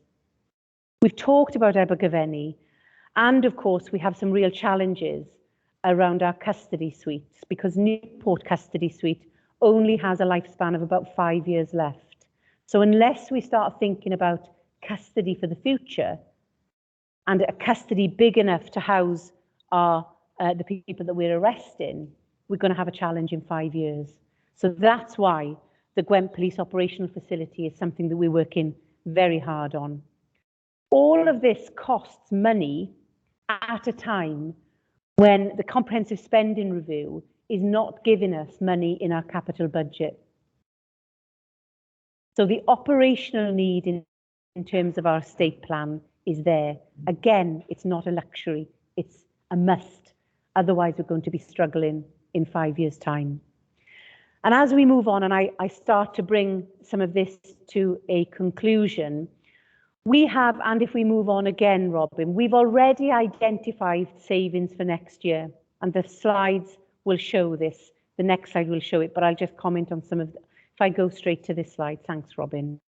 The next one, that's it. And perhaps the next one again, because Darren will touch on some of those issues.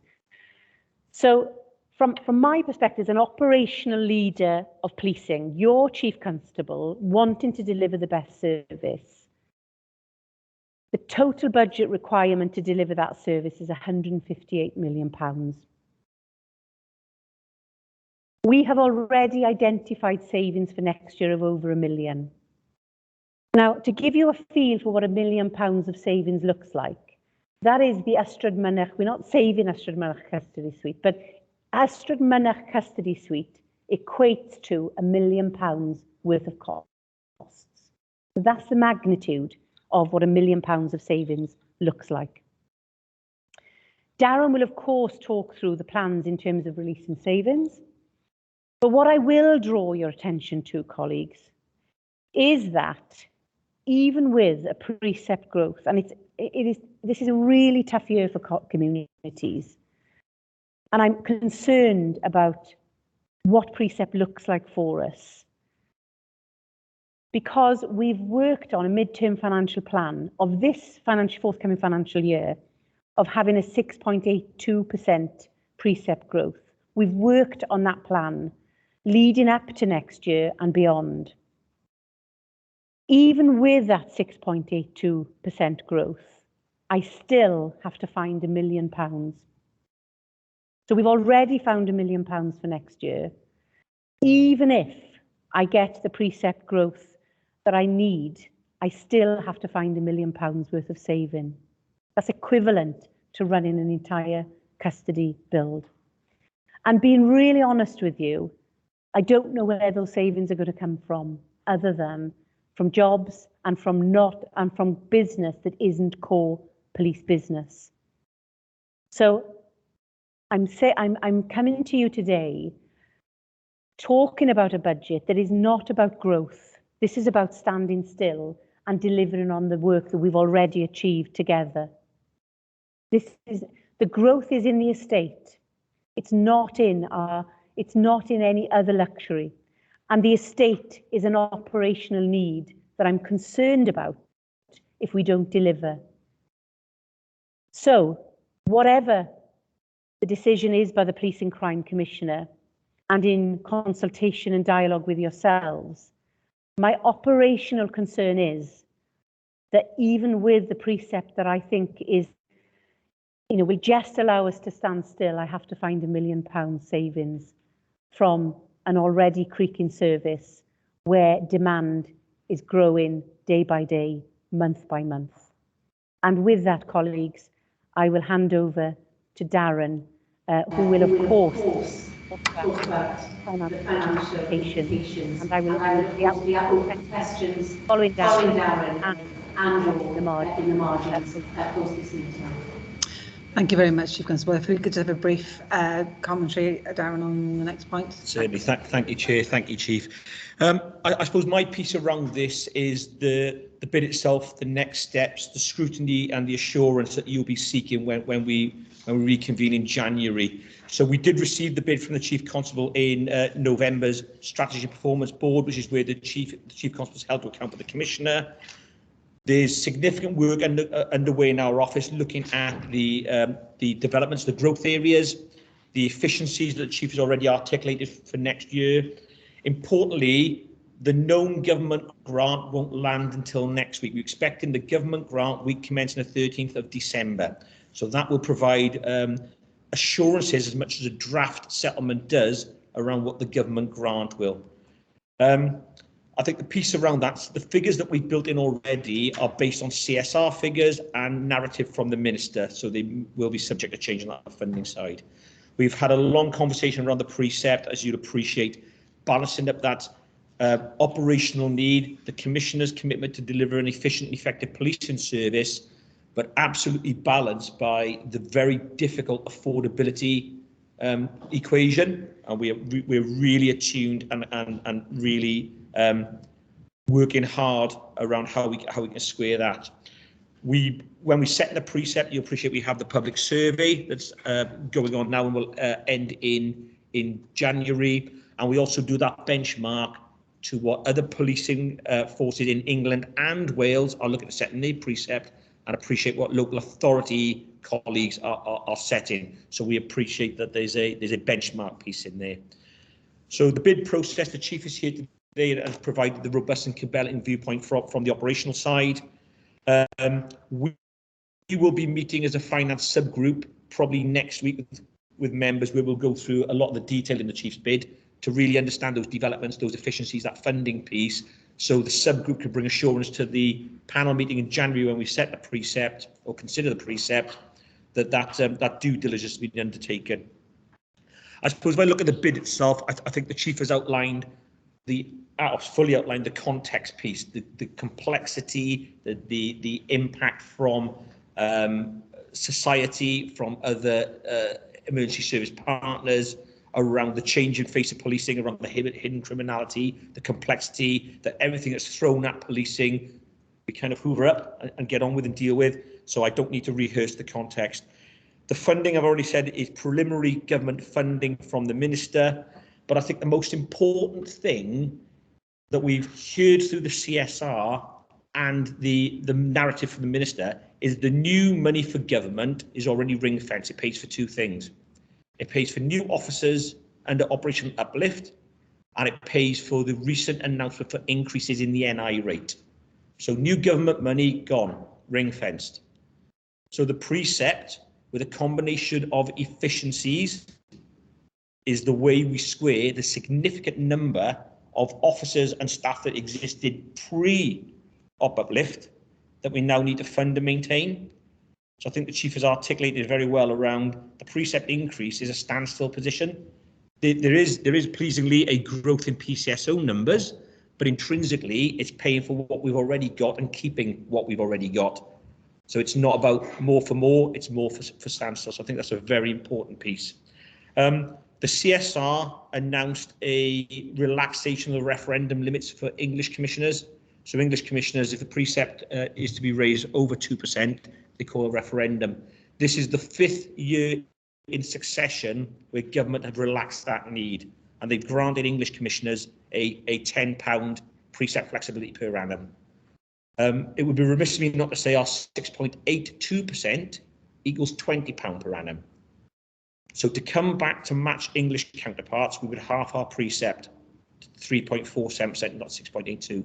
And the most important piece of that is that loses us £2.2 million next year and forever. And with already savings in the bank of £1 million next year, we still don't balance the books. We're still £2 million shy next year. To reduce the precept anymore, we'd add another £2 million. So we'd have almost a £4 million problem next year, even after taking over £1 million worth of savings out. I think the only way other commissioners can square that circle is robbing Peter to pay Paul and using ring-fenced uplift money to pay for existing pressures today, which means in the future, when the money they receive for uplift needs to be called upon, they've already spent it.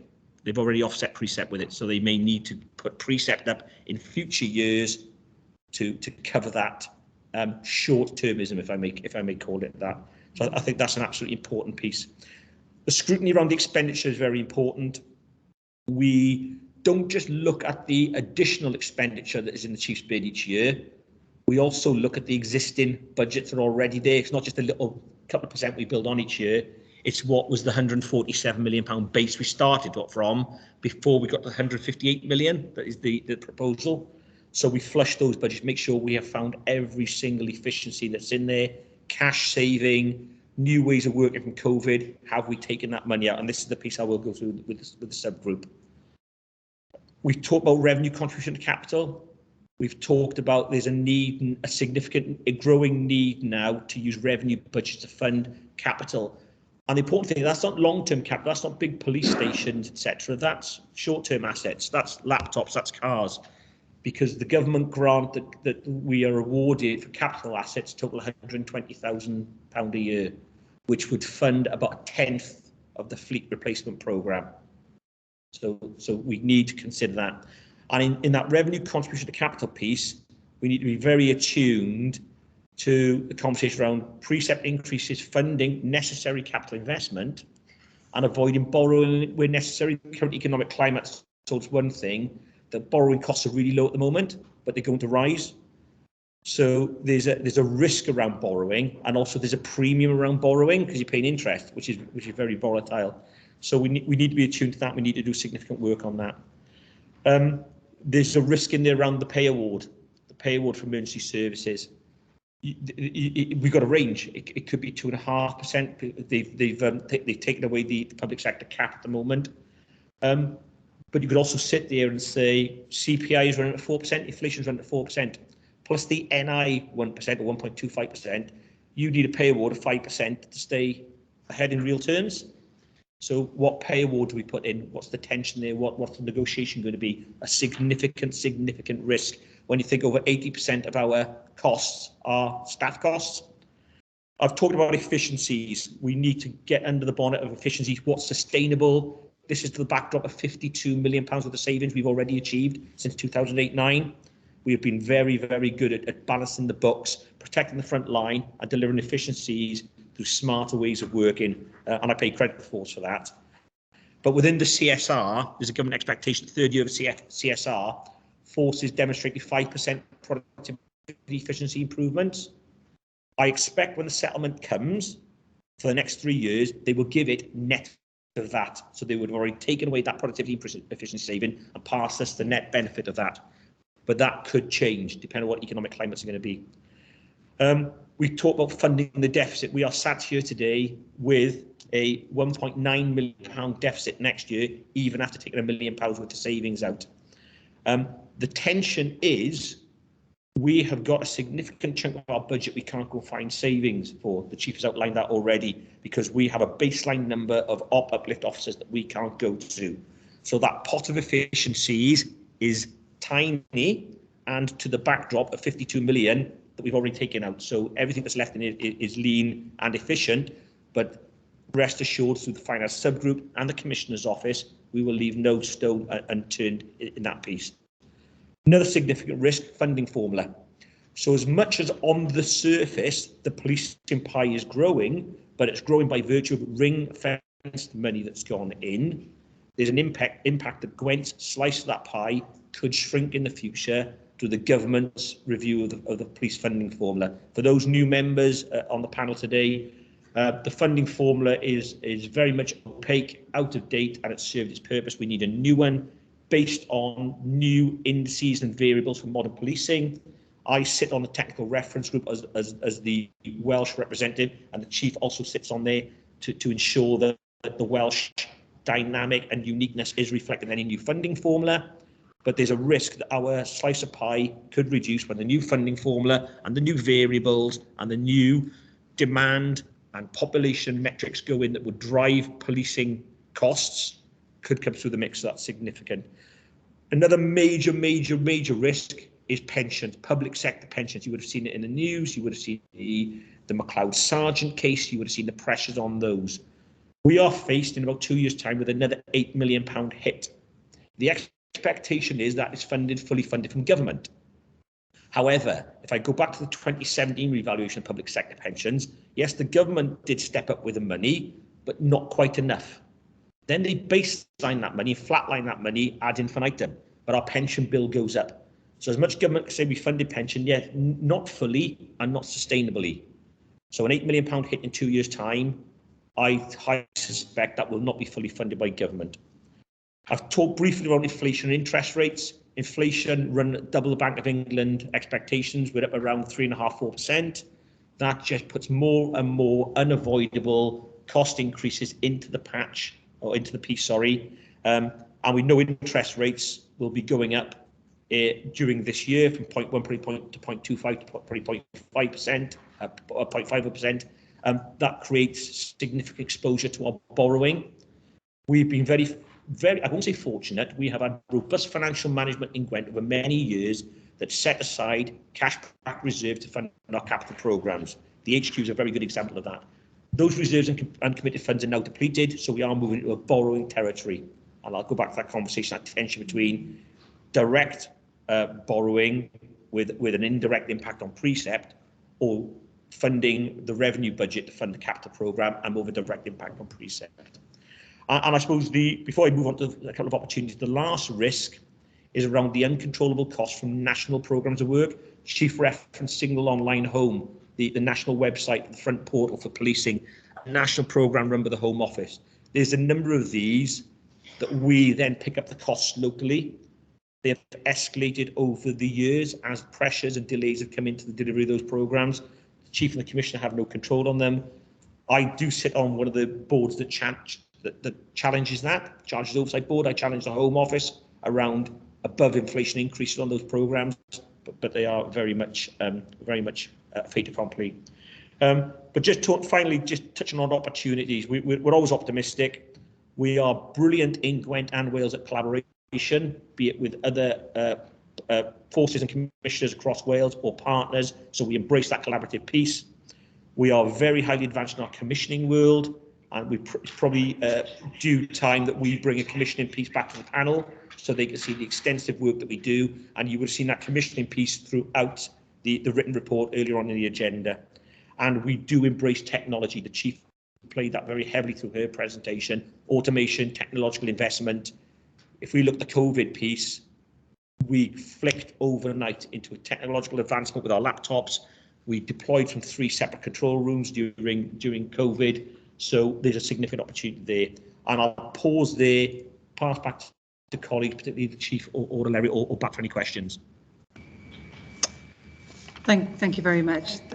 Thank you, Pam. I mean, that was a very positive but clear presentation around the operations of the force and the impact of funding and continue to deliver services.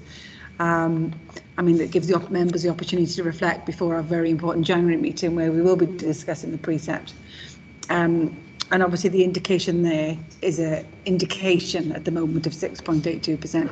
That's not what they may, or that's not guaranteed what they will come to the meeting with, but it's something for members to bear in mind and have that information to hand as we sort of consider now as we go to the January meeting, the formal requests that will come through. In terms of that, are there any quick questions for the Chief Constable or for Darren or for Larry? Colin? Sorry. I did put a request in the chat, Chief, just to get these slides circulated because some of the figures were pretty unreadable when you're looking at it on part of a screen on a laptop. Okay, diolch. Thank you, Colin. Councillor Morgan, and then we'll finish with final comments from the Deputy Commissioner. Thanks very much.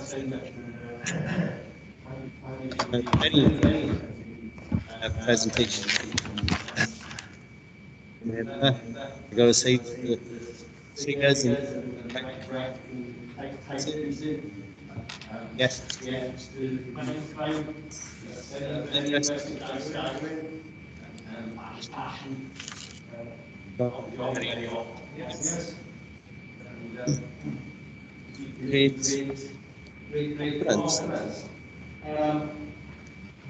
I do have one question and to give us just one list of figures collated when we see the reduction in the officers. Do we have any idea how much that austerity costs? Do we have austerity doesn't save any money? And secondly, very interesting precept of 27%. As the chairman just outlined, the CIA is running then.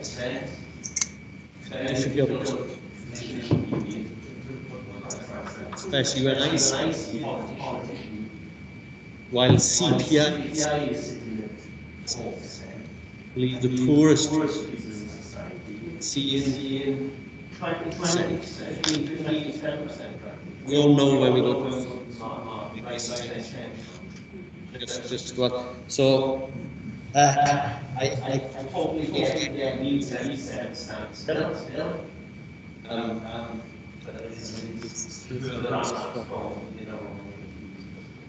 Thanks for that. Yes, just to come back, if I may. Yes, I can provide the figures for every year that austerity costs us. When I quote the £52 million, there are elements each year. So if we go back pre-Paris attacks, and the government reinvested and almost halted the austerity because policing and Home Office were the protected department, education, health, MOD we were facing a 7% reduction on our government grant. And when you're running a kind of £80 million government grant, you're talking eye-watering amounts of £7 million cut from one year to the other. We have never made up those shortfalls in totality from precept. It has been efficiencies. So what I can provide to you, Councillor, is each year what Gwent Police saving efficiencies, cash terms, versus what the precept went up in cash terms. And you can see we very much balanced the books. So I have a statutory duty to balance the books every year. And at point in time, it was running 80% efficiencies, 20% precept. And you're absolutely right. The one word I always write down, and forgive me, I didn't say it today. It is a perfect storm for our residents in Gwent, and we acutely and understand that. And it's a really difficult position to be in, because we appreciate that CPI running at 4%, you know, but for those residents, we're actually fuel poverty, etc., higher transport costs, it's significantly more, and it is a perfect storm for them with COVID, with furlough, with inflation running amok, with utilities and fuel prices, the impact of Brexit, all coming through, and just rest assured that we take that very seriously, and it does play very heavy on our minds. I'm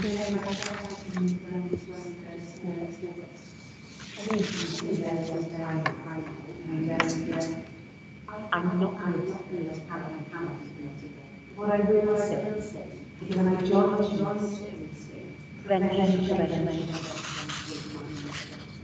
during the austerity, we haven't been able to do that right now. We've just been able to respond, and we want to keep communities safe. Of course, we've got to respond. We have to prevent it from happening. So my honest experience, not negatively, is as soon as the austerity hits, the money increasing goes from prevention just so the communities are strong.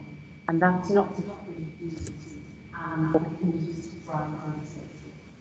And I've seen that through my service, and I'm so pleased that we are on that prevention. It does cost money.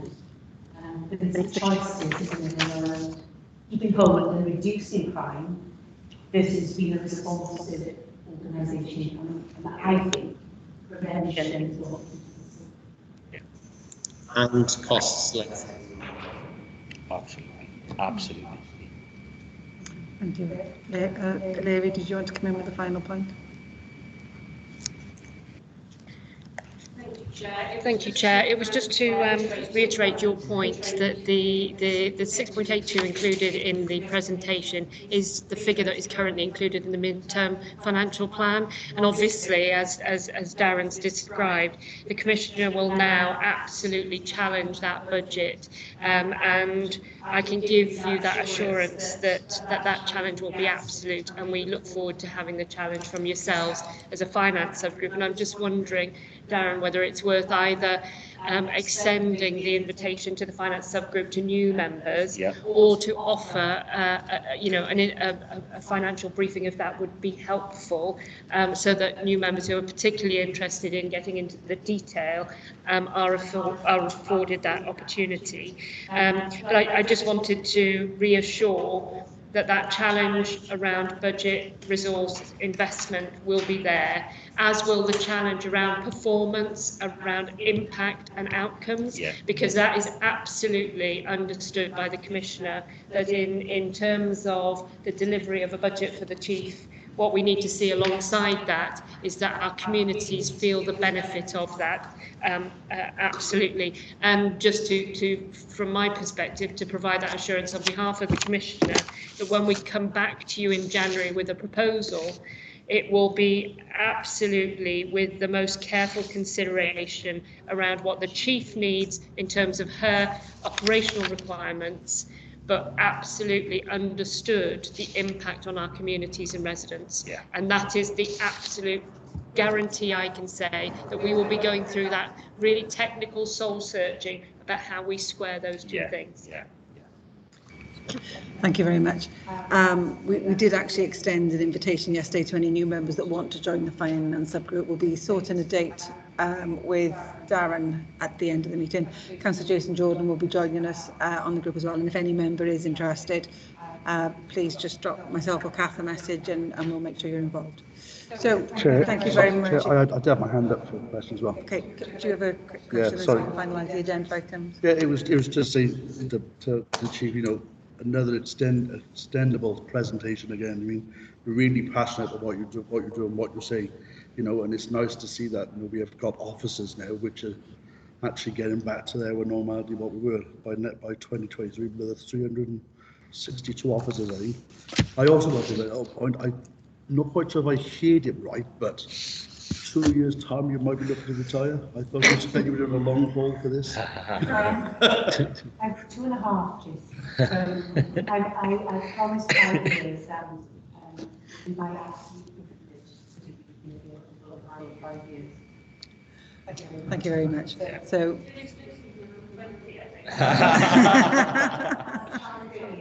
I want to stay a bit longer. If the job has been done well, let's carry on with it. Thank you very much, Chief Constable and your staff, for putting that presentation together and sharing with us as a group, you know, the current situation. I think we've all got a very good idea, you know, particularly new members, of what it means to do the day job. And it's not just about the visibility of an officer on the street. It is about everything else that goes on in the background, the administration, the serious crime, the road traffic accidents, whatever it may be, whatever you're facing on a daily basis is more than what any of us probably would ever come into contact with. So thank you for that, and your officers in doing that day job. Agenda item 7 then is the OPCC. You've got 2 more, John. Pardon? You've got 2 more hands up. I'm going to move on now with the next agenda item. Agenda item 7, OPCC Equality Annual Report, please. Thank you, Commissioner, Deputy Commissioner. Thank you, Chair. I will keep this brief. Just read the report that is in front of you for consideration and questions.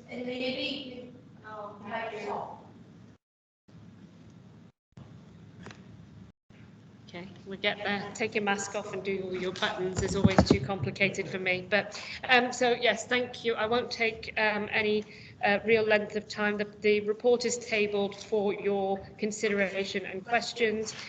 Presenting the Strategic Equality Annual Report, we have, which is the report of our implementation of the joint Strategic Equality Plan for the Commissioner and the Chief Constable. As we've already heard, the importance of building a representative workforce is at the forefront of our work on equality, and we want and aspire to a workforce that is representative of our communities. I commend the work of our people services and in particular our positive action team that are really forging ahead in increasing the diversity of our workforce. But in particular, you will see that this isn't just about recruitment, that very much we are committed to looking at progression and retention of people from diverse communities within our communities. I think I'm hearing the challenge that Councillor Killick gave me in the presentation of the update report in terms of all well and good placing the achievements in front of you, but what are the critical challenges? And I think that the significant ones really to reflect on are the continued disproportionality of people, black, minority and ethnic members of ethnic communities in policing and in criminal justice. The outcomes in terms of people who come into contact with our services are still disproportionately different, and therefore we have an absolute commitment to working with the criminal justice system across Wales. The Chief has taken a leadership role, as have I, in developing a race equality strategy for Wales, and Gwent is at the forefront of that work. But it's not just about race. I think with Black Lives Matter, we have to focus on race and race equality, but we are committed to all the protected characteristics, age, race, LGBT, but in particular the force and the Commissioner are taking a proactive approach to disability. And today I will ask you all, for those of you who do follow in Twitter, there should be a clip that is being launched today by our Deputy Chief Constable around the forces and police forces across England and Wales's commitment to inclusion and equality, but in particular inclusion to members of our community who are deaf, who have hearing impairments. So hopefully you will all see that being launched today, and will hopefully share it and welcome the messages. So good progress, but we still have significant challenges, in particular around race and disability. But just to echo the words of the Deputy Chief Constable at the end of that clip, which is we are determined to be inclusive, we are determined to achieve equality, and in particular to challenge any discrimination in our communities. So I'll take questions. Thank you very much. So I know we've got questions, firstly from Councillor Lisa Winnett and then from Councillor Jason Jordan to start. No? Okay. Your question's been answered in the discussion. Okay. Councillor Jordan. Thanks, Chair. Just a quick observation on page 31 with the use of force. It's got there's a nationally for the year ending March 2020. What is it about Gwent Police? What areas of Gwent Police are the use of force? What percentage-wise on those? It would be nice to see the percentage of Gwent instead of nationally on there. Yeah, absolutely. So, on page 31 we have the national statistics, and on page 30. Thank you, Lisa. What would I do without you? So on page 31 we have the statistics in relation to the national England and Wales pictures, but on page 32 we do have some of the Gwent statistics included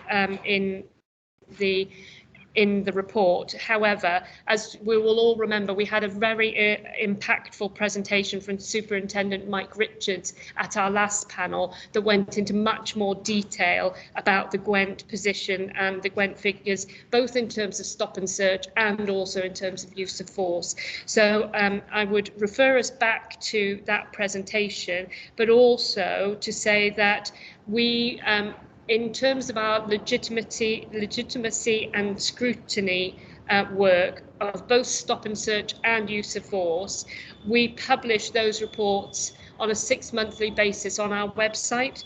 So those reports are currently contained on the OPCC website, which has the detail in terms of the Gwent statistics. So we can either share the link to those reports, or we can make those available to you if that would be of benefit. Thank you. I think the sharing of a link would be helpful, would it? Yeah, if that's fine. Yeah, okay. Councillor Mann and Councillor Spencer, did you both have questions on this item, or was that from previous? No. Thank you, Chair. Thanks, Larry. You mentioned the BME situation, and obviously people, I think, feel more comfortable being policed by people who are like them.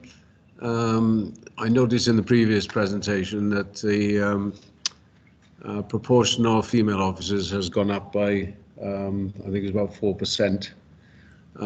But we've been less successful on the BAME figures, if I read them correctly, because they were quite small. It was less than 1%, I think, and I would suggest there is quite a lot of work to be done in that in that part of it. No, absolutely. I think great progress has been made in relation, in particular, to women joining the force, but we have also put a significant effort into reaching out to our Black and ethnic minority communities, and I think we are beginning to see some real shoots of growth coming through that. So I think there has it has taken time to build the trust of those communities, and I think it is complex in terms of the relationship of those communities and us as a policing service.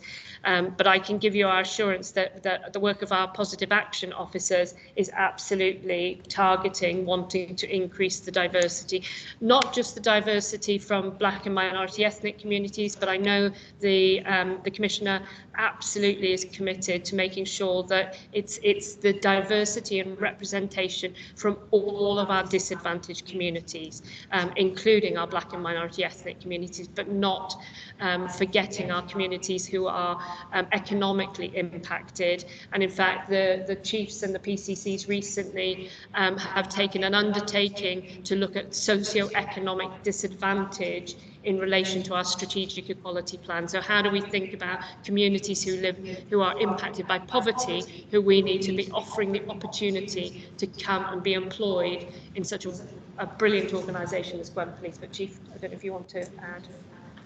Just very briefly, it is a real challenge for forces nationally, but I'm delighted to say for the next 3 intakes that we have 12 members of the community joining us. And that is a result of really good outreach work by designated officers, but also some of our local neighbourhood teams. And we're really grateful if colleagues are on the table here today could encourage people, all communities to join, because we really want difference. But a lot of this is linked to, in particular, the Black and Asian distrust of policing. And as you know, Black history and understanding Black history and policing history. Policing has made some mistakes in the past, without question. We do need to, first of all, build trust in communities, which we're working at tirelessly, to also encourage people from those communities to join us. But again, what's interesting is the retention is what I'm also interested in. So asking people to join is one thing. Listening to what people are saying about the culture of the force and how they feel supported from those grassroots communities is really the most important thing. So I actually meet with all new joiners, and I have a separate meeting with our BME colleagues who just joined us, so that I can explore with them is the culture and the support where it needs to be. And it's really important that we listen to the internal BME community and, of course, our public community as well. And you know, it's really fascinating, because what they're telling me is we have one young girl, she's fantastic, who's just joined us. She's enjoying it so much. Her sister's joining us after Christmas. And so it's that family narrative, which is often the case with professions, and that actually helps break down some of those barriers that we have in the community. So very much on our agenda. I'd be very passionate about it. And also, you know, kids who are struggling in some of our communities, private communities, haven't got the same opportunities as others, then there's a role for policing. And I want them to be, you know, all communities, you know, give policing a crack. Because what I want is difference, absolute difference, in terms of visible and non-visible representation. And of course, making sure that we reflect the communities that we're there to serve. That's the only way we're going to break barriers down. So thank you for the question. Keep asking, because we're putting ourselves under pressure to deliver results. Could I say thanks very much for that answer, Donald. It was the point that you touched on that I was particularly concerned about what support these people are getting, because it's okay, bring them in. I imagine they need to be checked on a regular basis afterwards to see whether or not they are encountering, unfortunately, some of the stories that we've heard from people who come in previous years, maybe historic sort of things, but the situation doesn't always change that easily, does it? No, it's hard. But we're working hard. It's really interesting, because some of the figures, not for Gwent, but nationally, are 2.8% of our BME leave policing in the first 2 years. From BME communities, compared to 1.6% for white male. So this is clearly a cultural issue and support issue, and that policing has to address. And I'm really doing my best to understand that from where perspective. Thank you. Councillor Spencer? Okay, yes, thanks. I don't apologise about bringing this up, well-being and especially mental health. It's not the first time I've mentioned this, and it is something which, as an ex-soldier, I know what PTSD is, and as an armed forces champion in Newport, I hear quite a bit about it. So basically, my question is that you said you look after your officers and your staff. Sorry? Oh, this one? Right, sorry. Yeah, so my question is basically mental health training. Do we offer mental health training to our staff and our officers so they can identify if their colleagues got mental health issues? It's training I've done, and it's very good, and it's well worth the while. Thank you. Absolutely. So we have wellbeing champions. So who are, if you like, the go-to people in terms of supporting or just helping people who are struggling with mental health and other wellbeing issues. Mind Cymru, who are a great organisation, have been in and trained all of our frontline supervisors. And mental health awareness is very much a part of core police training. The other thing that we've done is basically we've got a toolkit for mental health available for people. What my concern is for the future, which is where I want us to improve, and is why I mentioned the review of occupational health. So that's the post-traumatic stress disorder. We are seeing more and more people struggling with post-traumatic stress in policing. And so what I'd like to do is which is happening in February, we've actually got a date for the review, is for them to come in and review what our occupational health structure looks like. So how many counsellors and support individuals do I need to bring in for post-traumatic stress, mental health, anxiety? What do I need in order to make sure I can support the officers over the next 3 to 5 years and beyond? And how much of that can I outsource? It's absolutely on our agenda. And just for you to know, we have officers trained in trauma training. So if you hear of a terrible incident in our communities, and unfortunately there are far too many of them, we immediately debrief those officers and staff with trained individuals, and that touch point in terms of, we call it TRIM training, trauma training, happens on an ongoing basis. Is it perfect? No. But we absolutely talk about it. So even on my workshops that I have with our staff, I'm encouraging men to talk about health because our police officers who are male don't. And I'm encouraging women to talk about the menopause because women don't talk about it. So we've got to have this open environment where people feel that they can express a view on health and feel supported on it. So, I just think policing has got this big bravado image that we need to get rid of. We need to build resilience so that people know what they could do or what is available to them when they're struggling. And we're constantly putting these messages out there, especially because we've got so many young officers who come from university and then the next minute they're going through a door dealing with a domestic incident. And I want us to make sure that we have a lovely open environment where we can chat together about health, because I think it's something that's going to be an even bigger problem as time unfolds. Thank you for the question. Thank you, that was really interesting, actually. Okay, any further questions on the agenda item?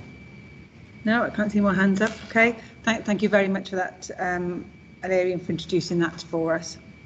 The next agenda item is agenda item 8, which is the Gwent Police and Crime Panel Recorded Complaints and Conduct Matters Register. So I'll hand over to Kath Forbes-Thompson for that one. Thank you very much, Chair. I just draw members' attention to the agenda item 8, the appendix attached, which is the register for the period November 2020 to 2021. As members who are familiar with this will know, we have to report this every year. As you can see on the appendix, there were no new complaints during the last 12 months. However, I've put the outcome of the previous year's complaint, which was resolved after November last year. And as you can see, there was completed, there's no further action, and there was a request to the Commissioner's office to write a letter of apology to the complainant. Happy to take any questions, Chair. Any questions from the panel? No? Okay, thank you very much. Can I have somebody endorse that report? Second? In favour? Thank you very much. Moving on then to agenda item 9, which is our forward work programme. As we can see, there's quite a few items. There's a really interesting year coming up next year, and I'll hand over to Kath to update on this one. Yeah, thank you, Chair. As members are probably fully aware now after today's meeting, the next meeting is on the 28th of January, and that's where we consider the precept and the budget requirement. So it really emphasises really important that every member tries to attend our meeting. The meeting after that will be the 25th of March 2022. We've included in there the performance framework Q3, and we're hoping, you might have seen the email we sent out to you with the presentation on the suggestion for the new framework on performance. We're hoping to have the new report come in. We are hoping that the March meeting will have the new framework that was outlined in the presentation that was sent out to members. So that should be an interesting item. We do have some dates to be confirmed on some items, so I've been liaising with the Commissioner's office to try and put some dates against some of those items. Thank you. Thank you, Kath. Any comments from the members on the forward work programme? I think we've got quite a broad range there. We're covering quite a broad range. Some of them are updates, and some of them are new topics. So there'll be some interesting information coming to the panel over the next year.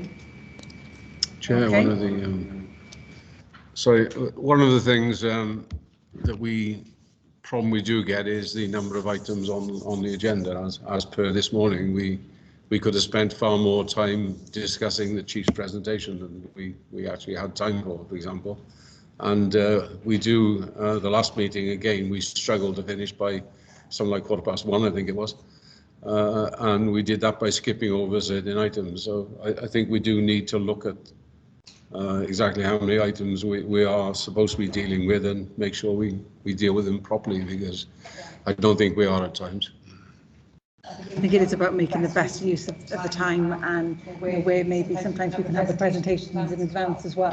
So actually members have got time to digest and read the information and not try and take it all on board at one time. Maybe it might be helpful, do you think? It's about the sheer number of items on the agenda. As well, yeah. There's just too many. Okay. We can certainly have a look at how we split that up for the following year. And moving on then to the following agenda items 10 and 11, both relate to the Treasury Management and Update Report and Strategy. They're both information items for members. And report 12 is the Performance Framework Q2. Again, that's an information report. And as Kath alluded to, that will be coming to the March meeting. That will be a full Q3 report. And we'd just like to pass our thanks to Sam Slater, who's here today, and his team.